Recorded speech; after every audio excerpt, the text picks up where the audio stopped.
Ok, ciao ragazzi, benvenuti. Questo è l'inizio di Beat Generation. Spero che siate gasati quanto lo siamo noi. Vedo un po' di tensione, magari Giacomo meno perché è più abituato a queste cose, ma noi siamo un po' tesi. Però niente, allora vi do giusto due informazioni tecniche. Allora, questa è l'aula 2i. La maggior parte delle lezioni si terrà in quest'aula, altrimenti si terranno in altre aule sempre di questo comprensorio qui. Quindi d'ora in poi ci vediamo direttamente in aula. Tanto le aule sono indicizzate U2, 4, 6, di quale pari, di là le dispari, quindi le trovate molto facilmente. Tutto il materiale verrà pubblicato sia sul gruppo Telegram, se non ci siete ancora, join in. Oltre a Telegram ci sarà anche il Google Classroom, che quelli ragazzi del liceo abbiamo già implementato. Quindi pubblicheremo materiale anche lì. Adesso non ho ancora parlato con Silvia, capiremo se magari farlo anche per voi. Comunque tanto su Telegram ci sarà tutto. Tutte le lezioni saranno video registrate e dobbiamo ancora capire bene le tempistiche, ma saranno tutte messe online, sia su YouTube che magari ve le linkiamo poi direttamente su Telegram, eccetera. I materiali, quindi le slide, verranno postate anche queste su Google Classroom, quindi avrete tutto il materiale. Ovviamente le slide magari sono un po' striminzite, quindi prendetevi qualche appunto, magari vi diamo qualche referenza, vabbè, Bitcoin Standard, Master in Bitcoin, poi Giacomo vi cita qualche referenza se volete approfondire un po' il discorso. E niente, dal punto di vista tecnico questo è tutto. Vabbè, vi presento un attimo Giacomo. Lui è Giacomo Zucco, è uno dei primi bitcoiner in Italia, al mondo.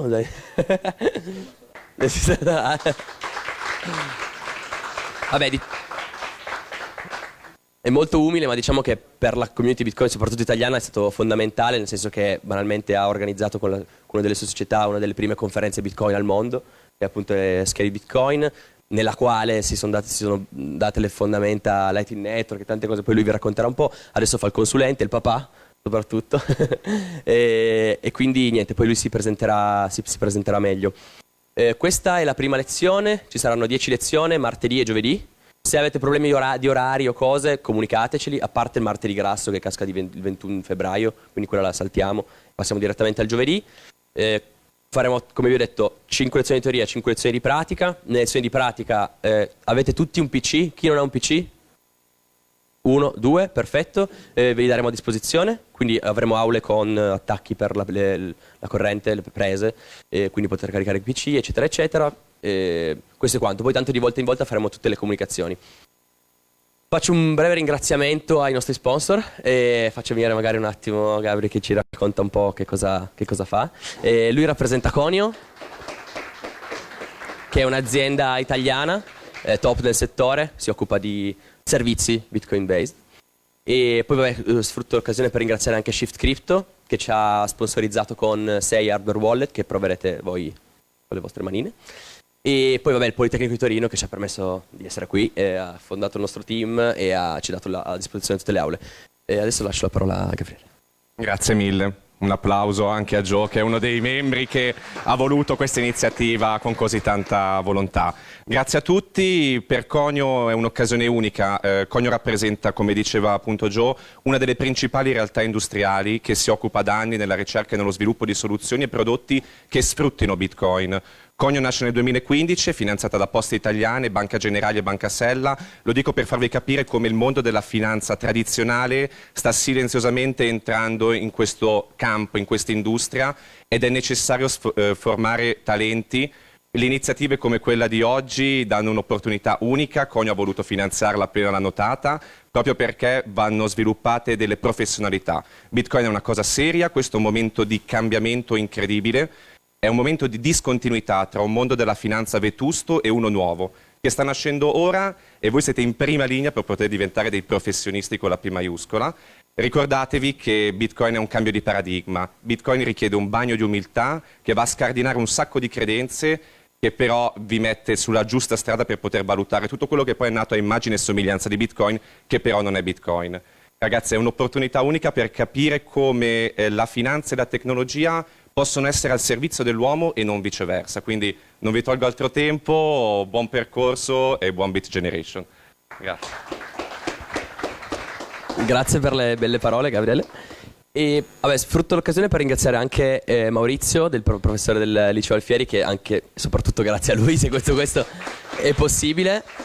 La storia l'abbiamo già raccontata in tanti modi. Comunque lui mi ha invitato personalmente a far parlare di Bitcoin in una quinta in un liceo, e da lì ci siamo piaciuti e abbiamo capito che si poteva fare qualcosa in più, e siamo arrivati qua. Ringrazio anche Danilo, che è arrivato adesso, che è il nostro prof che rappresenta il nostro team, e anche grazie a lui se siamo qui. E niente, non vi rubo altro tempo e lascio la parola a Giacomo.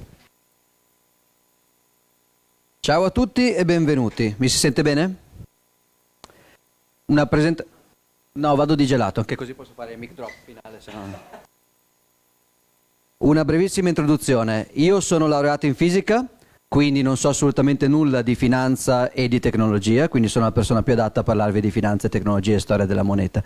In realtà prima di fisica ho fatto il liceo classico, so che la classe qui è del liceo classico, vi diranno in tanti che dopo il liceo classico potete fare tutto perché avete un vantaggio di formamenti, se è una menzogna, ma credeteci, perché vi aiuta ad andare avanti in università. Io dopo il classico ho fatto fisica. Dopo fisica ho lavorato per un po' di anni come consulente in tecnologia in una multinazionale. Nel tardo 2012 ho scoperto di Bitcoin grazie a degli amici che me ne hanno parlato.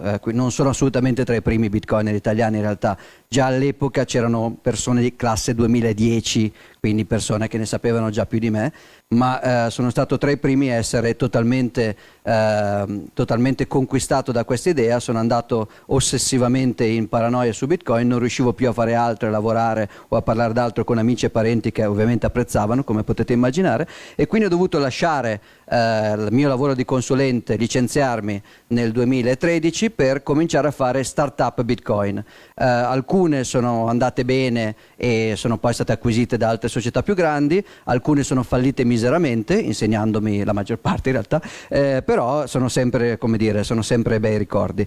Dal 2015, visto che il mio modello di business era sostanzialmente essere assoldato da varie banche, un mio cliente era qui Intesa San Paolo nel grattacielo, un altro mio cliente era Azimut, un altro mio cliente era, insomma avevo diversi clienti nel mondo bancario, loro mi davano soldi per spiegargli Bitcoin e poi io sprecavo questi soldi per tenere in piedi startup Bitcoin che fallivano e non funzionavano. Allora ho cercato di industrializzare questo modello e nel 2015 ho creato un laboratorio di ricerca a Milano che era il più grande, almeno in Europa, ma tra i più grandi al mondo. L'idea era: chiamiamo tutti i più grandi esperti di Bitcoin al mondo in un posto solo, gli diamo vitto, alloggio, viaggio, cibo, non che come immaginate gli sviluppatori non è che hanno bisogno di cibo italiano pregiato, però intanto gli porti delle pizze e loro fanno quello che devono fare, noi accediamo a tutte le informazioni e rivendiamo queste informazioni al mondo finanziario tradizionale. Questo è quello che ho fatto per un po' di anni, poi per vari motivi ho preferito tornare freelance, adesso faccio consulente ed educatore con questo brand BHB Network e aiuto un po' di progetti open source e sono un piccolo investitore e advisor in una serie di piccole startup, alcune più piccole, alcune un po' più grosse, fondi, startup e altre cose. La lezione di oggi non si concentra su come funziona Bitcoin. Se qualcuno di voi è soprattutto interessato all'aspetto tecnologico, avrete di che sfasciarvi il cervello a riguardo nelle prossime lezioni. Avrete sviluppatori come Aleco Sfidini e Daniela Brozzoni che vi spiegheranno l'uso pratico dei wallet, avrete Riccardo Masutti che parlerà della time chain in generale, dell'analisi sulla blockchain, quindi parlerete di tecnologia. In realtà l'idea oggi è di partire non con come funziona Bitcoin, che è una cosa che potete trovare in giro anche se non ai livelli di chi ve ne parlerà qui, ma potete trovarla in giro. La cosa che trovate meno o trovate in forma più confusa è perché Bitcoin. Cioè, assunto che esiste la blockchain, la crittografia applicata, tutti questi strumenti tecnici, qual è l'obiettivo che chi ha creato Bitcoin stava perseguendo quando ci ha pensato e quando l'ha creato? Questa è una cosa che, ripeto, la trovate meno e quando la trovate non necessariamente ben affrontata, non necessariamente lineare e rigorosa nella discussione. Il perché Bitcoin si snoda ho deciso di snodarlo in 4 episodi che bene o male dovrebbero riprodurre una sorta di storia della moneta. È una pseudo storia della moneta, nel senso che se voi avete studiato un pochettino già negli studi che avete fatto, se vi appassionerete, vedrete che ci sono delle sfumature molto più complicate. La storia della moneta non è una progressione, è un labirinto pieno di passi falsi e di rami morti. Ci sono un sacco di sfumature che io non potrò includere. Quella che vi faccio è una pseudostoria, cioè immaginiamo di partire dal semplice, costruiamo quello che ci serve per arrivare a qualcosa di simile alla moneta e vediamo quali caratteristiche della moneta sono rappresentate nella sua storia, sono negate dallo strumento moderno che chiamiamo denaro e sono ripristinate, o almeno cercano di essere ripristinate, nell'idea di Bitcoin. Questo tipo di racconto incorporerà alcune tesi economiche e alcune tesi anche politiche e sociali in realtà. Non dovete necessariamente condividerle, non è importante che pensiate che sono tesi intelligenti, ma dovete capirle se volete capire Bitcoin, perché gran parte delle scelte tecniche di Bitcoin discendono, gran parte delle ragioni del suo disegno, del motivo per cui è fatto come è fatto, discendono da queste idee. Se anche queste idee le trovate sbagliate o semplicistiche o orribili dal punto di vista della compatibilità con le vostre idee attuali, dovete comunque, a mio parere, affrontarle, buttarvici dentro, capirle e capire perché Bitcoin è disegnato così e che cosa voleva fare, che cosa vuole fare. Subito dopo questa pseudostoria tiro un po' le somme confrontando quello che noi un po' retoricamente chiamiamo il Bitcoin standard, quindi un mondo dove Bitcoin avesse veramente successo come standard di strumento di risparmio e pagamento, contro il Fiat standard, che trovandoci a Torino non è uno standard automobilistico, ma Fiat, quasi sicuramente avete già sentito usare il termine in questo senso. Fiat money viene dal latino, fiat lux, Dio disse e sia luce e la luce fu. Fiat money è la moneta per decreto, in cui un'autorità arriva e dice che questa sia moneta e diventa moneta non per evoluzione di mercato, ma per decreto politico, amministrativo o accademico o quant'altro. Quindi comparerò un po' i due standard, poi parlerò un pochettino di come questa storia che faremo va a innestarsi effettivamente nella creazione di Bitcoin. Parlerò di due culture soprattutto che sono all'origine dell'invenzione di Bitcoin. Una, secondo me ci sono buone chance che non abbiate sentito parlare di nessuna delle due. Una è la cosiddetta scuola austriaca di economia e l'altra è il cosiddetto movimento cypherpunk, non cyberpunk che è un movimento letterario, ma cypher che è un gioco di parole sul movimento cyberpunk. Ne parleremo verso il termine della lezione. Alla fine vi faccio vedere soltanto una slide sul come Bitcoin, non è un argomento, quindi la parte tecnica non la toccherò, la toccheranno altri dopo di me, molto bene, peraltro ho visto i nomi sulla lista e sono molto buoni, però vi faccio vedere comunque una slide per darvi un'idea dei vari pezzi di tecnologia che stanno dentro Bitcoin e come si collocano rispetto al discorso che abbiamo fatto oggi più in generale. Quindi come ogni pezzo di tecnologia che illustreremo va a collegarsi con la storia che andremo a fare.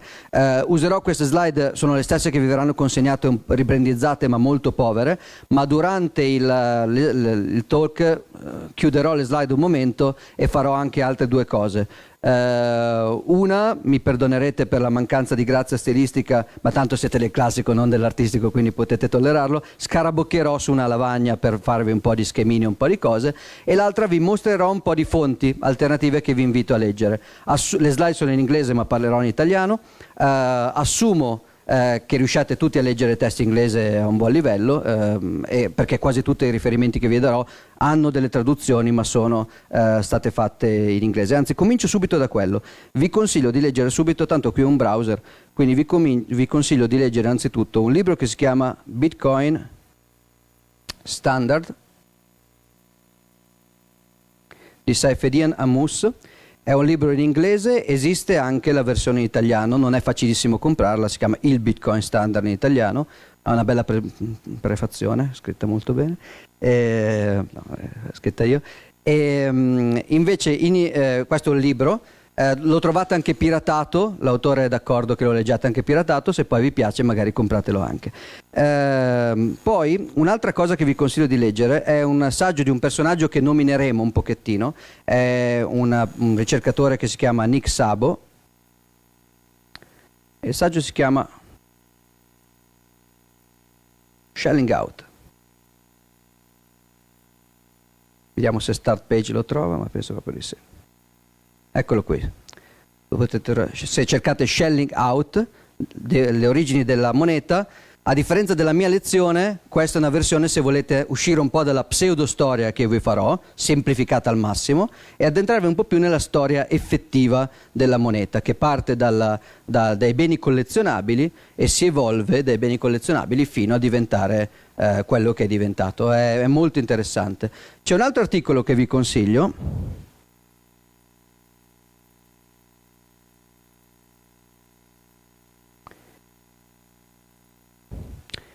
che si chiama Bitcoin is Digital Scarcity. Se cercate Dear Gigi, c'è questo anonimo che si fa chiamare Gigi, che ha scritto questo articolo. È molto interessante perché, anche se secondo me voi siete un filo troppo giovani, uno dei modi più efficaci di vedere la nascita del denaro non è soltanto leggere il testo di Szabo sull'uso delle conchiglie, delle collanine rituali, delle asce da guerra collezionabili, ma è pensare alla dinamica del denaro nel mondo dei videogiochi. Quello che abbiamo visto dagli anni 90 in poi, anche recentemente, è una serie di tentativi nel mondo dei videogiochi di creare dei sistemi monetari. Esiste l'oro in World of Warcraft, esistono strumenti monetari in quasi tutti i giochi, soprattutto nei giochi massivi multiplayer online, in cui serve una valuta, e ci sono un sacco in questo articolo si parla di un gioco che per voi al limite lo rivedrete come una sorta di ricordo dei vostri cugini più grandi, ma che si chiamava Diablo. Era un gioco ai tempi molto diffuso, che ha avuto delle dinamiche economiche estremamente interessanti rispetto al concetto di scarsità di cui oggi parleremo. Questo articolo secondo me è leggero da leggere, vi parla di qualcosa che magari in qualche sottocultura nerd avete sentito nominare, e secondo me è decisamente utile per capire meglio e approfondire quello che discuteremo oggi. Per parlare di denaro parto non dalla cosa più ovvia. Tutti quanti devo ripartire, vabbè. Tutti quanti in genere siamo abituati a partire dal denaro con il solito schema. C'è il baratto, tutti scambiamo col baratto, ma il baratto è inefficiente, quindi si passa al denaro. Parlerò di questo, del problema chiamato la doppia coincidenza dei desideri, lo citeremo, ma lo metterei come secondo step. Il primo step, invece, è un discorso che riguarda un utilizzo del denaro che spesso non viene particolarmente enfatizzato, anche perché è uno di quegli utilizzi che nell'accezione moderna della parola denaro è stata più sacrificata dall'evoluzione che il denaro ha avuto. Il denaro fiat, cioè il denaro politico per decreto, non è un buono strumento di risparmio. Se voi avete un po' di soldi via, al di là della cifra banale che potete nascondere nel materasso, in genere o se i vostri genitori e i vostri nonni ce l'hanno, in genere avranno ricevuto come consiglio quello di non tenere questo valore in denaro, perché il denaro si svaluta molto velocemente, e necessariamente di investire per proteggere il potere d'acquisto. Quindi il denaro, che è uno strumento che oggi non trattiene il potere d'acquisto, non trattiene il valore, ma anzi lo distrugge lentamente, in modo prevedibile, con l'euro, il dollaro americano, in modo invece molto più drammatico se pensate, se avete amici o conoscenza che hanno avuto recenti esperienze in Turchia per esempio, o in Venezuela o in Ucraina anche prima dell'attacco, in tutti i paesi in cui il potere d'acquisto di un po' di banconote sotto il vostro cuscino crollava anche di metà nel corso di poche giornate. Quindi un paese in cui ogni volta che ricevevate della valuta fiat legale governativa dovevate correre a spenderla immediatamente. Il tema, ripeto, è molto sensibile per la maggior parte di valute nel mondo che sono conciate così. La maggior parte di valute nel mondo hanno avuto fenomeni iperinflattivi negli ultimi in realtà decenni, ma vale anche in maniera un po' diversa per valute apparentemente più stabili come dollaro e euro. In particolare il dollaro, anche se non ha avuto fenomeni iperinflattivi per il momento, ha perso nel corso della sua esistenza, in particolare dal 1971 in poi vedremo perché, ha perso più del 90% del proprio potere d'acquisto. Quindi immaginate una torta di cui 9 parti su 10 di potere spariscono nel corso di pochi decenni. Ovviamente in modo più lento e prevedibile, quindi la società si è riuscita a aggiustare, ma non è detto che sia sempre così. Allora, riserva di valore. Spieghiamo questo concetto, proviamo a chiarirlo. Scusate. Alla fine magari teniamo uno spazio per un Q&A per quelle domande che emergessero senza un pretesto per farle, ma anche durante, se siamo equipaggiati dal punto di vista di registrazione, direi che possono farle. È un problema? Ok. Quindi alzate la mano, fate domande, se la domanda è lunga e non si sente nell'audio la ripeto io e poi vi do la risposta. In qualsiasi momento non fate i timidi. Abbiamo 3 ore, quindi c'è tempo per parlare di tutto, anche se io tendo al logoroico, ma dovremmo farcela. Partiamo da un modello semplificato che viene spesso chiamato dagli economisti l'economia di Robinson Crusoe. Voi avete presente il naufrago del romanzo di Defoe, lui arriva sull'isola, c'è stato anche Castaway con Tom Hanks che era abbastanza simile, arriva sull'isola, è da solo, non ha nessuno con cui interagire e comincia a prendere decisioni tipo rimango sdraiato sulla sabbia che fa fresco e ho le membra stanche dal naufragio o mi alzo per cercare ombre e acqua, decisioni di tipo economico. In genere in economia, per spiegare i principi, spesso si parte da questo scenario perché è lo scenario più semplice possibile, un solo agente che prende decisioni rispetto al mondo esterno senza però dover interagire con altri agenti rendendo tutto molto più complicato. Introdurremo gli altri agenti nella prossima slide, ma partiamo con Robinson che è da solo. La situazione di Robinson è particolare rispetto all'utilità che lui può estrarre dalla natura attorno a sé. Che cosa vuol dire? Immaginate che sia passata una settimana, si è ripreso un pochettino dal naufragio, la mattina si alza, esce dalla grotta, va a pescare a mani nude pesci nella baia, così ne riesce a trovare in media 1 al giorno, bello grosso, lo abrustolisce sulla brace, lo mangia, ormai è sera perché ha passato tutto il giorno a pescare a mani nude e va a dormire. Va avanti così per tanto tempo. Immaginiamo con un grafico, ovviamente dove non ci sono coordinate, quindi un grafico fittizio. Perché? Non si vede?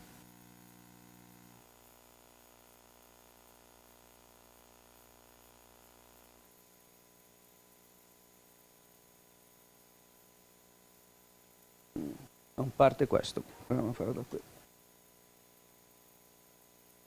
A chiuderlo e riaprirlo. Anche il computer si difende dalle mie doti artistiche. Eccolo. Allora, immaginiamo un asse è il valore che Robinson può trarre dalla situazione e un altro asse è il tempo che passa. Questo T è il tempo. Ci sono diversi giorni, per esempio lunedì, martedì, mercoledì, giovedì, venerdì, che chi ha letto il libro sa che è un giorno importante, sabato, domenica. Questa è una settimana. Che cosa guadagna? Quali sono, diciamo così, qual è l'estrazione di risorse naturali di Robinson ogni giorno? Beh, in media è un pesce. E che cosa consuma ogni giorno Robinson di quello che estrae? In media un pesce. Così è per lunedì, così è per martedì. La barra a sinistra rappresenta l'estrazione, la barra a destra rappresenta il consumo. Tutti i giorni, ma questa è, diciamo, è una vita sopportabile, un po' monotona, nel senso che non succede niente di nuovo, ma quando succede qualcosa di nuovo è in genere anche peggio, perché per esempio Robinson si ammala e quel giorno lì non può andare in mare, quindi il giovedì Robinson rimane nella grotta malato in preda alle febbri tropicali. Poi si riprende, magari il giorno dopo spende più tempo in acqua, più del normale, pesca 2 pesci, ne mangia 2, così si riprende un pochettino. Poi ancora una giornata normale e poi la domenica e il lunedì successivo per 2 giorni di fila una tempesta tropicale gli impedisce di entrare in acqua a pescare. Risultato? Robinson muore. Non ci sarà più nessuna pesca il martedì successivo. È finita. Questa evoluzione economica è finita con la morte del povero Robinson. Ci sono delle alternative a questa vita misera e Robinson, che è una persona comunque di cultura, lo sa e se ne accorge in fretta e prende provvedimenti in fretta. L'alternativa, per esempio, è se è possibile stare in acqua al doppio del tempo, facendo il doppio dello sforzo, riposando meno nella grotta, ma è possibile pescare 2 pesci invece di 1, allora Robinson potrebbe cominciare a fare una cosa. Il lunedì, che tutto va bene, pesca 2 pesci invece di 1 e continua a mangiarne 1. Si crea una terza colonna, appena distinguibile in questo obbrobrio che ho fatto, che è la colonna del risparmio. La prima colonna è quanto ha pescato, 2 pesci, 2, 1. Quanti ne ha mangiati? 1, gliene serve 1. Ne ha risparmiato 1. Come lo conserva è da valutare, lo mette per esempio in una pozza di acqua salata dentro la sua grotta, oppure lo mette sotto sale se ha già imparato a farlo, eccetera. Il giorno dopo ancora pesca 2 pesci, ne mangia solo 1, è arrivato a risparmiare 2 pesci interi. Il terzo giorno pesca 2 pesci, ne mangia solo uno, è arrivato a risparmiare ben 3 pesci, o addirittura, giustamente, vediamo se riesco a tornare. Vabbè, rifacciamo. Adesso lui pesca, praticamente è arrivato a una terza colonna, che è quella del risparmio, che ogni giorno sale. A questo punto, quando arriva la prima crisi, e lui non può pescare niente, non deve fare altro che cancellare un po' del risparmio che aveva ottenuto, consumare un po' del pesce che aveva archiviato e può andare avanti e sopravvivere. Se riesce, se è fortunato che non gli arriva la tempesta tropicale o la febbre tropicale nei primissimi giorni, può andare avanti a mangiare a tempo indeterminato. C'è però un'altra cosa che Robinson si accorge che può fare. Non può rinunciare alla pesca può non rinunciare alla pesca solo nei giorni in cui è malato o c'è la tempesta, ma può rinunciare volontariamente alla pesca in alcuni giorni in cui potrebbe impiegare il suo tempo per fare altro. Per esempio, si accorge che la sua pesca a mani nude è estremamente inefficiente. Una giornata intera nell'acqua, comprese le ore del crepuscolo, per 2 pesci in media è veramente scarso. Allora una giornata la passa consumando un po' del suo risparmio e quello che fa è, invece di pescare, sta nella grotta, ma non perché è malato, ma perché passa il tempo a unire a un bastone di legno una selce appuntita per creare una lancia. Con questa lancia riesce ad aumentare l'efficienza dell'energia meccanica prodotta dai suoi muscoli e prendere 4 pesci al giorno invece di 2. Ecco che allora improvvisamente la crescita del suo risparmio ogni giorno schizza in maniera così esponenziale che non si capisce più nulla nel grafico. Quindi lui praticamente arriva a una crescita tecnologica e questa crescita gli permette di pescare più pesce. Più pesce vuol dire più risparmi di pesce. Investire questi risparmi di pesce gli permette di passare dalla fiocina alla canna da pesca, dalla canna da pesca alla barchetta che va più a largo dove l'acqua è più pescosa, con le reti che allargano a manovella, e da lì fino al peschereccio nucleare di Capitan Findus con i missili per colpire le balene. Quindi può arrivare a un'evoluzione tecnologica senza alcun termine, in teoria. Allora, questo è quello che intendo con... Qui. Slide, non cominciare dall'inizio, ok. No. Ok. Quello che intendo con store of value. La prima delle pratiche che Robinson impara è quello del risparmio, saving, cioè non dovete necessariamente consumare tutto quello che riuscite ad estrarre dalla natura, potete tenere via qualcosa per il futuro. Questo tipo di prima pratica è rappresentata abbastanza bene da una storia, da una favola classica adesso faccio un po' il classicista oggi, di Esopo, in cui c'è la cicala e la formica. Va bene, non è che serviva Esopo per sapere la cicala e la formica, ci sono anche versioni più recenti, in cui c'è la cicala che passa il tempo a consumare tutto quello che ha, il tempo libero, il calore dell'estate, il cibo che trova nel prato in abbondanza, e intanto canta e suona. Invece la formica non si riposa, non se la gode, ma lavora per costruire un formicaio e per riempirlo di cibo. Arriva l'inverno, la cicala si trova al freddo e senza cibo perché ha passato del tempo a cantare e a ballare, va dalla formica, gli chiede: per piacere mi fai entrare al caldo e mi dai un po' di cibo. La formica, ci sono versioni moderne un po' più dolci, ma il finale originale è che la formica gli dice: tu che cosa hai fatto d'estate? Ho cantato, e allora adesso balla, e la chiude fuori. Quindi un finale negativo. Robinson impara a fare la formica, non la cicala, quindi non a consumare subito, ma a lasciare del risparmio per dopo. Questo, voi dite, cosa c'entra col denaro? Questa è una questione una questione ittica di conservazione del pesce. C'entra in realtà, perché dopo che Robinson impara a tenere via alcune risorse, a consumarle in futuro, e grazie al tempo che libera tenendo via le risorse impara anche a innovare la propria tecnologia e quindi a estrarre sempre più risorse, ecco che arriva un problema. Il problema è quello della permanenza dei propri desideri, cioè Robinson sa che deve tenere via cose, ma non sa che cosa. Potrebbe concentrarsi sul pesce, per esempio, oppure potrebbe concentrarsi sulle noci di cocco, sulla sabbia del mare, sull'acqua del mare. Ci sono un sacco di risorse potenzialmente utili. Deve scegliere su che cosa focalizzare la propria abilità di conservazione. Siccome non sa che cosa gli servirà in futuro, siccome il futuro è imprevedibile dal punto di vista dei bisogni, Robinson ha bisogno di ridurre l'imprevedibilità dei propri bisogni futuri. Come può fare?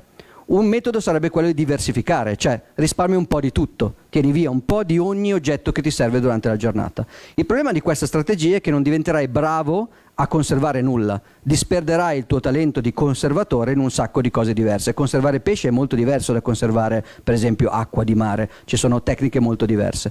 Allora Robinson deve concentrarsi su alcuni tipi di bene particolari. Nella storia, e la faccio semplice, non è andata così veloce, ma nella storia sono emersi beni che avevano principalmente due caratteristiche su cui le persone hanno iniziato a concentrarsi. Possiamo immaginare perché nella storia di Robinson. La prima caratteristica è la durabilità fisica. Il pesce, che ho usato come esempio iniziale, non ha questa caratteristica in una quantità decente. Sapete che è difficile conservare il pesce. Certo, molti popoli hanno imparato a metterlo sotto sale, a farlo fermentare, a metterlo sottoterra per farlo fermentare, a seccarlo al sole, ma in generale il pesce ha delle caratteristiche scarse di conservabilità. Quasi nessuno è arrivato a usare il pesce come strumento di conservazione di risorse a lungo termine. Però ci sono per esempio la sabbia che Robinson trova sulla spiaggia. È conservabilissima dal punto di vista fisico, non marcisce, non deperisce, non deve essere riparato, le sue caratteristiche rimangono invariate nel tempo e quindi può servire come buona risorsa un domani. Ma la sabbia non è una buona idea su cui concentrare le proprie doti di formica. Perché? Per tante ragioni, ma non perché, molti direbbero perché la sabbia non serve a niente. Assolutamente no, la sabbia serve. Robinson potrebbe usarla per riempire le fondamenta della propria capanna, per fare un filtro dell'acqua, per erodere della roccia, per fare delle sculture. La sabbia può essere usata, se seguiamo l'evoluzione tecnologica dalla fiocina fino al sottomarino nucleare di Capitan Findus, la sabbia può essere usata per creare cipa al silicio. Quindi la sabbia è uno strumento utilissimo. La sabbia è una risorsa economica con un suo valore di impiego. Il problema qual è? È che ce n'è tanta, ce n'è troppa, quindi è inutile concentrarsi a conservare quella. Se a voi dicessero ci sono due scatole davanti, non sapete se avrete bisogno dell'oggetto nella scatola A o nella scatola B. L'unica cosa che sapete è che della scatola B ve ne offrirò una nuova ogni giorno. Della scatola A è o oggi o mai più. Voi quale scegliete? Razionalmente la scatola A. Anche se non sapete cosa c'è dentro, a parità di utilità, voi scegliete l'oggetto che è più scarso. Questo non vale solo per gli oggetti di consumo, vale per tutto. L'esclusività anche di un club, se dovete scegliere tra entrare in questo non sempre diciamo così, però a volte c'è la caratteristica che un bene più esclusivo, un'università con un accesso limitato, un posto di lavoro dove scelgono solo i 5 migliori, un oggetto che è stato creato solo in 5 varianti, un quadro di Van Gogh che ne esiste soltanto uno perché è fatto così e l'altro l'ha riempito di pomodoro e quindi non ce ne sono più. Cioè praticamente ogni oggetto che esiste in quantità limitata a parità di valore di utilizzo vale di più per affrontare l'incertezza del futuro.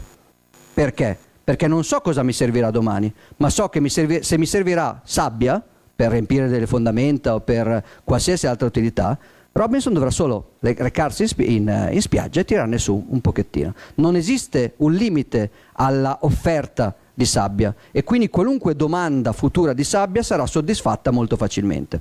Immaginiamo invece qualcosa di diverso, per esempio delle conchiglie molto rare con cui Robinson vuole decorare la propria grotta. A differenza della sabbia, che ha utilità ingegneristica molto importante, puoi farci le fondamenta, puoi farci i filtri.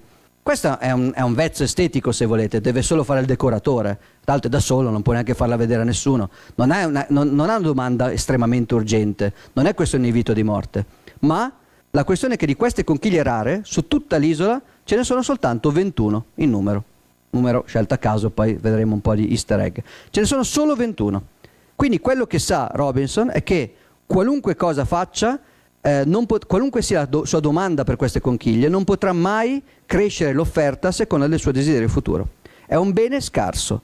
La storia ci mostra, e anche la storia del bellissimo articolo, questo qui, vi mostra che al di là di che cosa un oggetto fa dentro il gioco, le persone cominciavano a scambiarsi con un valore più alto quegli oggetti che esistevano in numero più scarso. Ovviamente qui era una scarsità artificiale prodotta dai creatori del videogioco, che avevano deciso che di quel particolare amuleto, di quel particolare artefatto esisteva un solo esemplare e dell'altro ne esistevano 5. Vi spoilerò una cosa interessante di questo articolo è praticamente i creatori di Diablo hanno creato due oggetti, uno che doveva funzionare come denaro, l'oro di Diablo, e l'altro invece che doveva essere solo un oggetto magico raro, che era praticamente la pietra di Jordan. Il denaro però veniva creato così facilmente, perché era possibile generarlo con alcuni trucchetti, con alcune attività, che è diventato in fretta una cosa che nessuno voleva, che comunque voleva in cambio di... aveva un valore di scambio bassissimo. Mentre le pietre di Jordan, che non erano nate come strumento di scambio, ma si potevano scambiare tra giocatori, sono diventati il denaro de facto per quell'economia senza che i creatori lo volessero, solo in virtù della loro scarsità. Anche in Shelling Out troverete dei casi molto frequenti di oggetti che diventano bene di scambio perché sono rari, perché sono scarsi, perché non è possibile crearne in quantità desiderata. Per esempio, leggendo Sabo vedrete che una delle prime forme di denaro è stata una tipologia di asce da guerra intagliate che avevano questa caratteristica: la tribù che le intagliava in un certo modo era scomparsa, si era estinta, quindi tutte le tribù intorno trovavano queste asce la cui produzione era diventata per loro impossibile, e quindi anche se non le usavano per fracassarsi la testa a vicenda, usavano altre asce meno rare per fracassarsi la testa a vicenda, quelle asce erano diventate soprattutto uno strumento di scambio. Io introduco qui, ancora prima del concetto di scambio, il concetto di scarsità, perché è importante, perché anche se siete da soli, anche prima di scambiare, come dicevo prima con le scatole, se voi avete davanti, facciamo un esempio più estremo della sabbia, l'aria. Se Robinson smette di respirare, muore entro pochi minuti. L'aria ha un'utilità vitale per Robinson. Le conchiglie decorative assolutamente no. Ma l'aria non è uno strumento, non è una riserva di valore. Robinson non si mette a creare scatole vuote in cui tiene l'aria per il futuro. Perché? Perché l'aria è abbondante. Ovviamente è relativamente abbondante, cioè a seconda di quanto cresce la necessità di Robinson di respirare di più, ce n'è sempre di più di aria. Il costo di estrarre aria non si alza con la domanda che aumenta. Invece le conchiglie, che hanno solo utilizzi estetici, quindi sono meno importanti dell'aria a livello di esigenza vitale, però hanno una caratteristica di scarsità per cui Robinson si mette a collezionare quelle. E non è solo una fantasia nel nostro mondo semplificato, è quello che vedete sia nella storia dei videogiochi che nella storia dell'archeologia della moneta. Quindi anche prima di uno strumento di scambio la scarsità diventa fondamentale per decidere dove andare a piazzare le proprie abilità di formichina che conserva. Ci sono altre, io mi concentro su queste perché sono quelle che per Bitcoin secondo me avranno, quando imparerete l'impatto maggiore, quando studiate Bitcoin, queste due caratteristiche sono, specialmente la seconda, sono estremamente importanti da capire per capire come è disegnato Bitcoin. Ce ne sono altre caratteristiche che nella storia della moneta vedrete elencate tipicamente, ve le accenno così anche se sono meno centrate su Bitcoin. Una è la divisibilità. Il problema di tenere il pesce non è soltanto come tenerlo, ma anche il fatto che tenere un pesce è facile, lo tengo vivo in una pozza, tenerne mezzo è molto più difficile perché è morto e si decompone di più.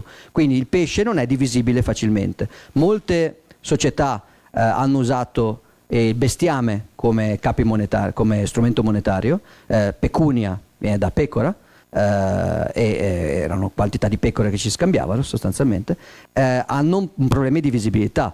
Darti una mucca è facile, darti mezza mucca va bene, ma devi mangiarla abbastanza in fretta. Quindi c'è un tema di quanto puoi dividere. L'altro tema è il contrario: quanto puoi accorpare.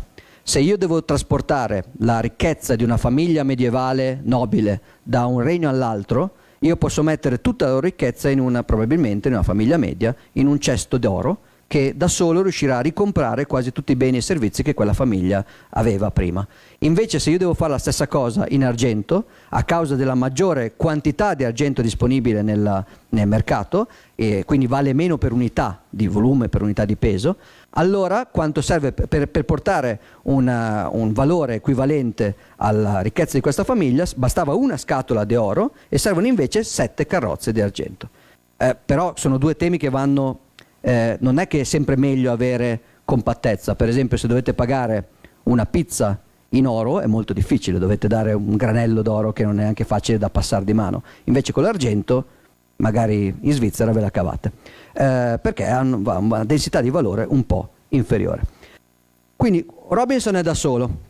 Una cosa forse anche da dire è come viene misurata questa scarsità.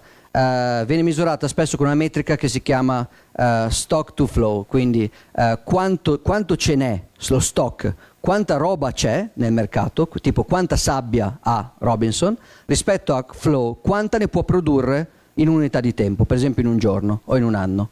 Quindi quantità di sabbia fratto quantità di sabbia al giorno, la quantità si semplifica, il tempo va al numeratore, è una misura di tempo. Lo stock to flow molto alto, tipo uno stock to flow di 100 anni, vuol dire che c'è tanta di quella roba nel mercato e io ne posso introdurre poca e poca alla volta. Le conchiglie hanno uno stock to flow infinito, perché al numeratore c'è quante conchiglie ci sono sull'isola, 21. Al denominatore quante ne posso produrre al giorno? Nessuno, Robinson non può produrre quelle conchiglie, sono lì presenti in numero finito, quindi stock to flow infinito.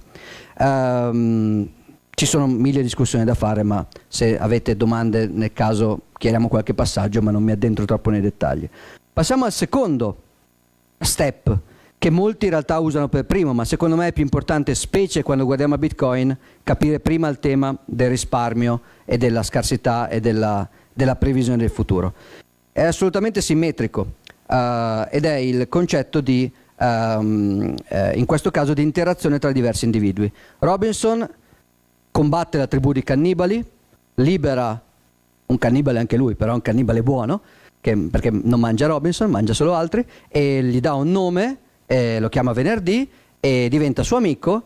Si dividono i compiti, Venerdì è molto bravo nella caccia, Robinson ha nozioni tecnologiche superiori che ha importato dall'Inghilterra, diventano buoni amici e cominciano a fare cose insieme.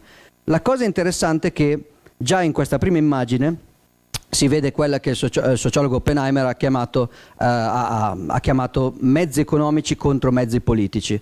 Nella sua definizione non è la definizione nobile del termine politico come quella di Aristotele, è una definizione un po' più cinica, in cui i mezzi economici sono quelli in cui più persone possono soddisfarsi a vicenda scambiando liberamente. Io ho questo, se vuoi te lo condivido, tu hai quello, se vuoi condividerlo con me, e nel caso scambiamo. Invece i mezzi politici sono quelli in cui uno ha una cosa, l'altro non ce l'ha, il secondo tira una randellata al primo e gliela prende, e questo è un mezzo politico basato non sullo scambio, ma basato sui rapporti di forza sostanzialmente.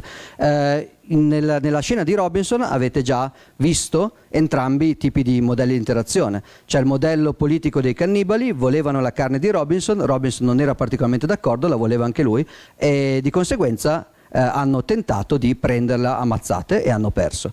Dall'altra parte invece avete Robinson e Venerdì che cominciano a scambiare tra di loro diversi tipi di beni e servizi. Uno caccia, l'altro pesca. Robinson ormai è diventato un genio nella pesca e quindi mette a disposizione il suo sottomarino nucleare. C'è ancora un bellissimo grafico che vi posso far vedere, perché ormai ci tenete a vedere i miei grafici. Ancora una volta però, vediamolo ancora.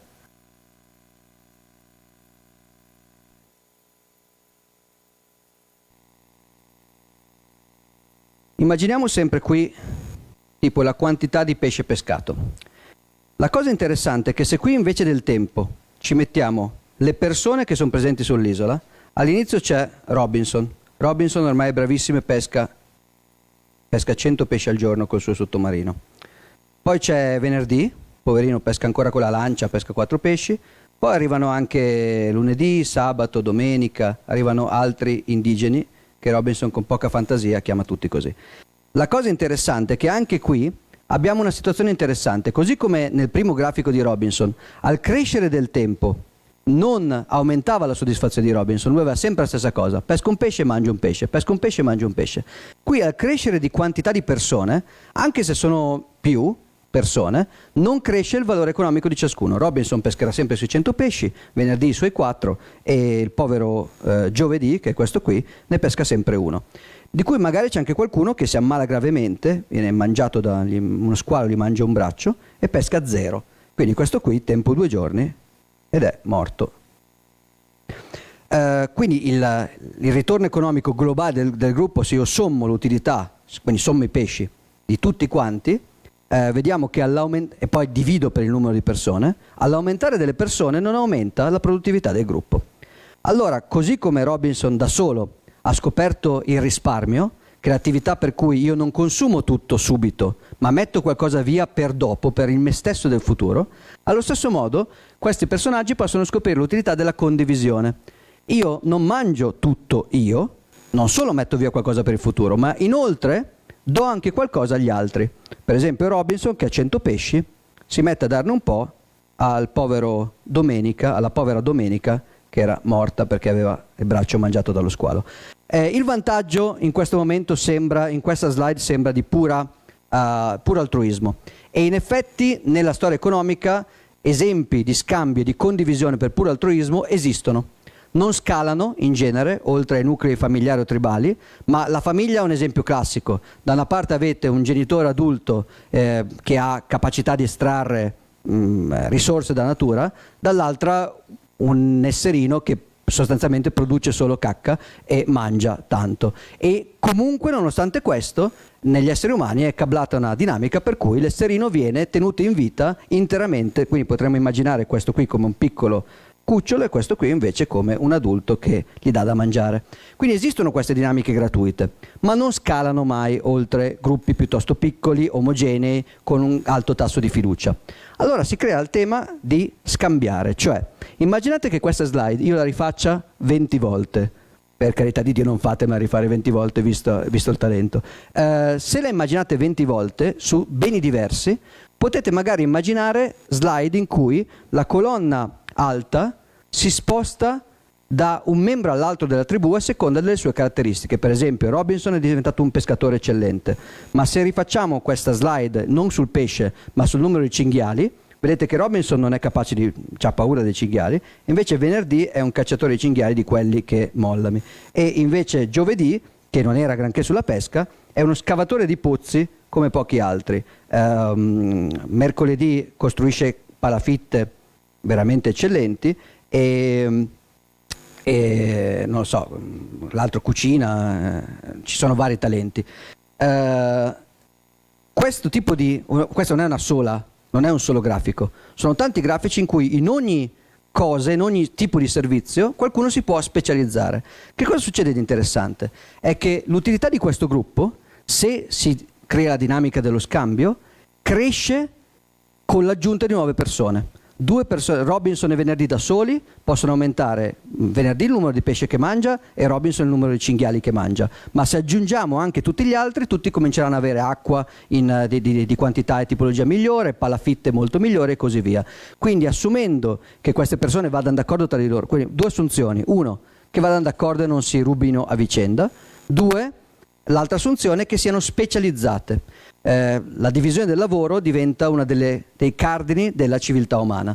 Invece che, se ci pensate, può sembrare che due persone su un'isola, delle quali entrambe fanno tutto, siano uguali a due persone specializzate, ma non è così. La specializzazione aumenta l'efficienza di qualcuno. Robinson è bravissimo a pescare, ma pesca più pesce di quanto ne mangerebbe in vita. D'altra parte venerdì è bravissimo a cacciare, ma caccia più cinghiali di quanti ne mangerebbe in vita. Se si scambiano, tutte e due hanno di più di quello che avevano prima, non di meno.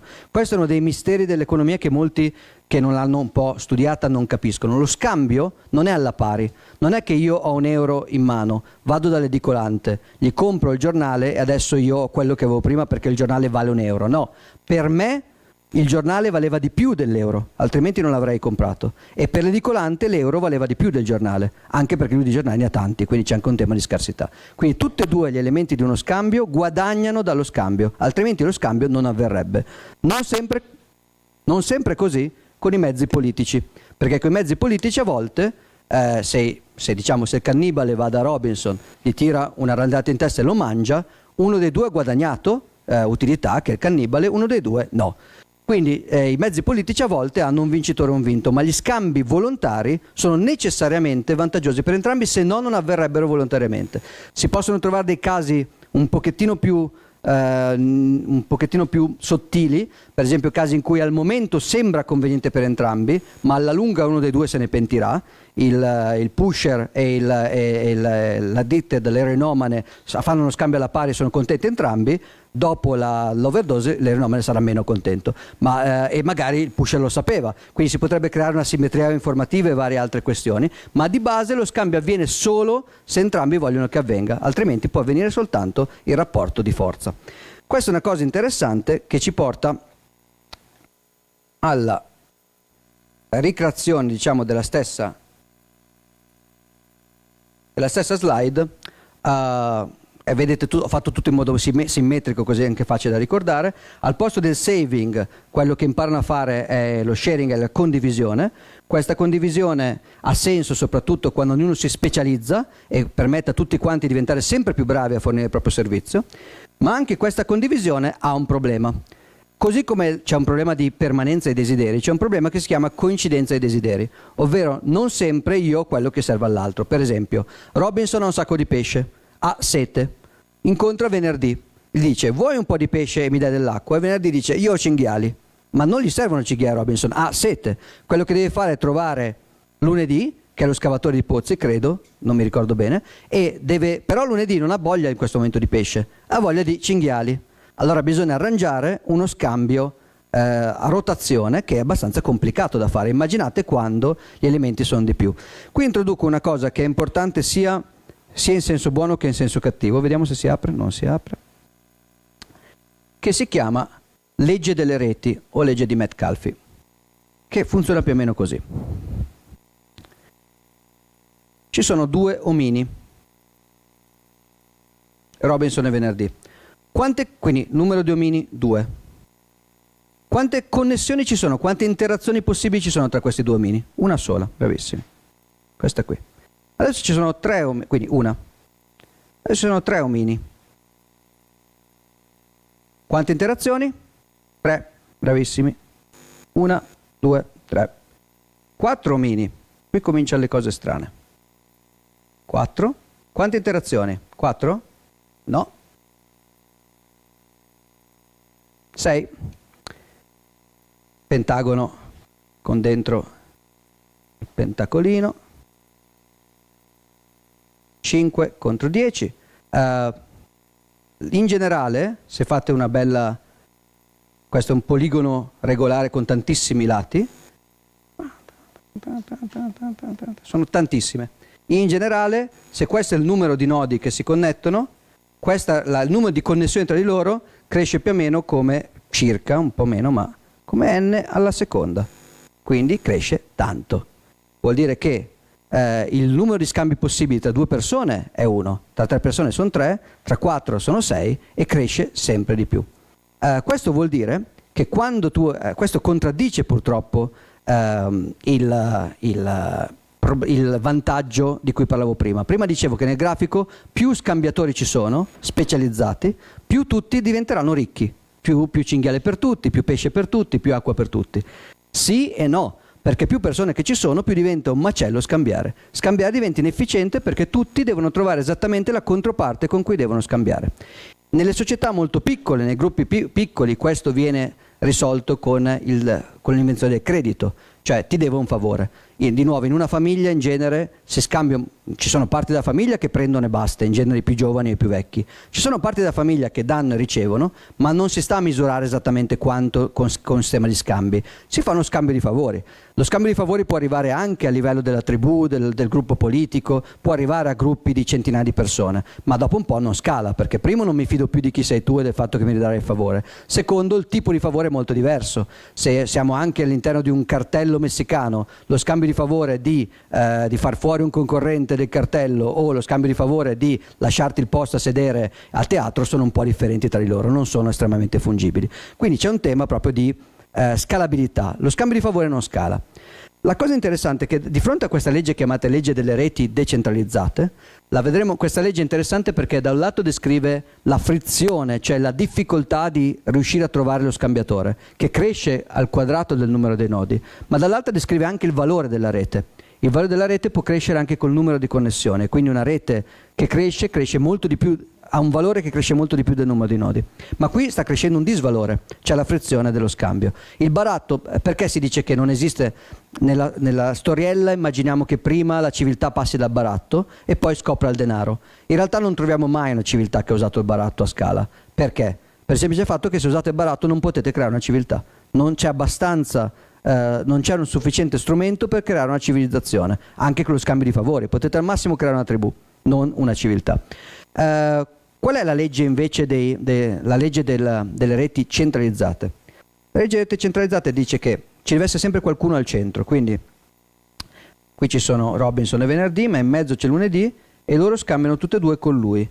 Abbiamo quindi due scambiatori e due scambiatori e due connessioni. Sembra peggio, sembra molto peggio, ma in realtà scala molto meglio, perché se cominciamo ad avere un sistema così, invece che avere tutte le possibili combinazioni, noi abbiamo il nostro gestore centrale che fa da, si dice in inglese hub and spoke, fa da, praticamente se Robinson vuole scambiare con venerdì, deve solo dare qualcosa a lunedì che si occuperà di smistare verso venerdì. Quindi lo scambio avviene non direttamente tra le persone, ma tramite una parte centrale. Ovviamente questa cosa qui è molto efficiente. In questo momento questo oggetto centrale non deve essere una persona. Non è importante che questo oggetto sia una persona, anzi gli si darebbe un potere incredibile a questa persona. La cosa importante è che questo sia un tipo di bene o servizio, cioè se esiste un tipo di bene o servizio che è usato da tutti quanti, è riconosciuto da tutti quanti, è scambiato da tutti quanti, ecco che non serve più scambiare il pesce per l'acqua, ma basta scambiare il pesce per questo oggetto X, e quindi Robinson, che vuole acqua, darà proprio pesce in cambio di un oggetto X, e l'oggetto X sarà accettato da venerdì in cambio di acqua. Non serve neanche che ci sia una parte centrale, non devono passare da lunedì, basta che passino da un oggetto che sia scambiato da entrambi. Vedete che se centralizzo la rete su un solo elemento ho un'efficienza, adesso ho il valore che cresce col quadrato dei nodi, ma anche la possibilità di scambiare rimane gestibile perché cresce col numero di nodi. Per farvi un esempio semplice, immaginate un villaggio in cui si usa il baratto, immaginate il ristorante di questo villaggio. Il ristorante dice: vendo 10 pietanze diverse, la pasta, la pizza, la carne, il pesce, ma ogni pietanza non ha un prezzo in euro, ma di fianco ha ogni bene o servizio generato da ogni altro abitante del villaggio. Quindi praticamente se voi avete 10 pietanze e avete 10 abitanti del villaggio, che è già ottimistico, avete 100 entrate nel menu. Se avete invece più realisticamente 1000 abitanti, ognuno dei quali con i propri beni e servizi, avete in questo caso addirittura 1 milione di voci nel menu moltiplicate per 10, quindi 10 milioni. Sono menu che sono grandi come enciclopedie, soltanto per riuscire a arrivare agli antipasti dovete spendere un anno nel ristorante. Non funziona. Invece se il ristoratore comincia a denominare tutto in conchiglie rare, ecco che tutti possono convergere verso una sola soluzione. Questo si chiama in genere mezzo di scambio ed è per molti economisti una condizione sufficiente per chiamare questa cosa denaro. È quello che nel mondo di Diablo, il videogame, è diventata la pietra di Jordan, un oggetto che era così riconosciuto da tutti che non serviva accumulare altra roba. Tutti potevano scambiare ogni roba con quell'oggetto. Il sistema più efficiente possibile è quello che converge verso un solo oggetto. Questo ve l'ha anticipato prima Giovanni, ma una delle cose che speriamo di chiarire in questi corsi è la differenza tra Bitcoin e quello che oggi viene chiamato il mondo cripto. Il mondo cripto, come tante mode moderne, non è altro che la reinvenzione della grandiosa pratica del baratto, cioè l'idea di qualcuno che dice: ma perché dobbiamo tutti usare qualcosa scambiato contro Bitcoin? Ma se ognuno potesse creare il proprio Bitcoin, si torna esattamente alla situazione in cui ci sono più numeri di monete che numeri di persone scambianti, inefficienza di mercato assoluto, frizioni di cambio, frizioni di liquidità, frizioni di moltiplicazione dei prezzi, con il numero di coin che crescono come n, il numero di necessità di ponti di conversione cresce come n alla seconda, quindi inefficienza totale. Non è un caso che tutta la storia dell'uomo dal punto di vista monetario sia di convergenza spontanea verso pochi standard, possibilmente uno. Il motivo per cui per esempio nel Medioevo non si usava solo l'oro ma si usavano altri metalli era quello che dicevamo prima, che l'oro è ottimizzato per la compattezza di valore ma non andava bene per la divisibilità, mentre altri metalli con un valore unitario molto più basso erano più divisibili anche se meno compattabili. Quindi c'erano diversi motivi per cui esistevano 2, 3, 4 metalli, ma il mercato tendeva per efficienza a crearne uno solo. La moneta inconvertibile internazionale, è una invenzione molto recente in realtà nella storia dell'uomo. Nel Medioevo esistevano coni, adesso parleremo un po' del conio, non necessariamente lo sponsor, anche se ovviamente viene da lì. Il conio è un'invenzione che in genere era locale, cioè tu andavi a Firenze e c'era un fiorino fatto con una certa faccia sopra, poi andavi in Inghilterra e c'erano delle sterline con un'altra faccia sopra. Ma al di là dello strumento del conio che ora raccontiamo, il valore del contenuto metallico era lo stesso, riconosciuto ovunque. Se voi avevate un fiorino d'oro, la quantità d'oro vi garantiva quel tipo di potere d'acquisto ovunque nel mondo. È molto recente l'invenzione invece di segregazione, così come del resto, se ci pensate, la lingua è uno strumento simile. Qui tra noi l'effetto network è l'italiano. Se questa lezione fosse fatta per esempio in un'università con un enorme tasso di studenti stranieri, io mi trovo spesso in conferenze dove io parlo un inglese maccheronico e quasi tutti parlano inglesi allucinanti, nessuno è madrelingua, ma tutti parliamo inglese. Perché? Per questa ragione qui. Perché dobbiamo convergere su un unico standard che faccia da protocollo di scambio tra tutti quanti. Ci sono, ovviamente non possiamo prevedere in maniera assolutamente certa quale sarà il mezzo di scambio scelto, ma ci sono tendenzialmente dei criteri, anche qui nell'elenco 2, ce ne sono tantissimi, anche qui nell'elenco 2, che sono: la prima è quella che Nick Szabo, la persona che c'è un altro testo di Szabo oltre a Shelling Out che si chiama proprio Social.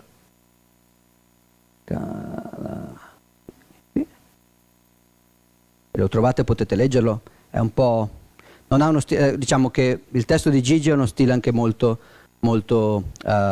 scorrevole. Questo è un po' più tecnico, un po' più mattone, però è bello.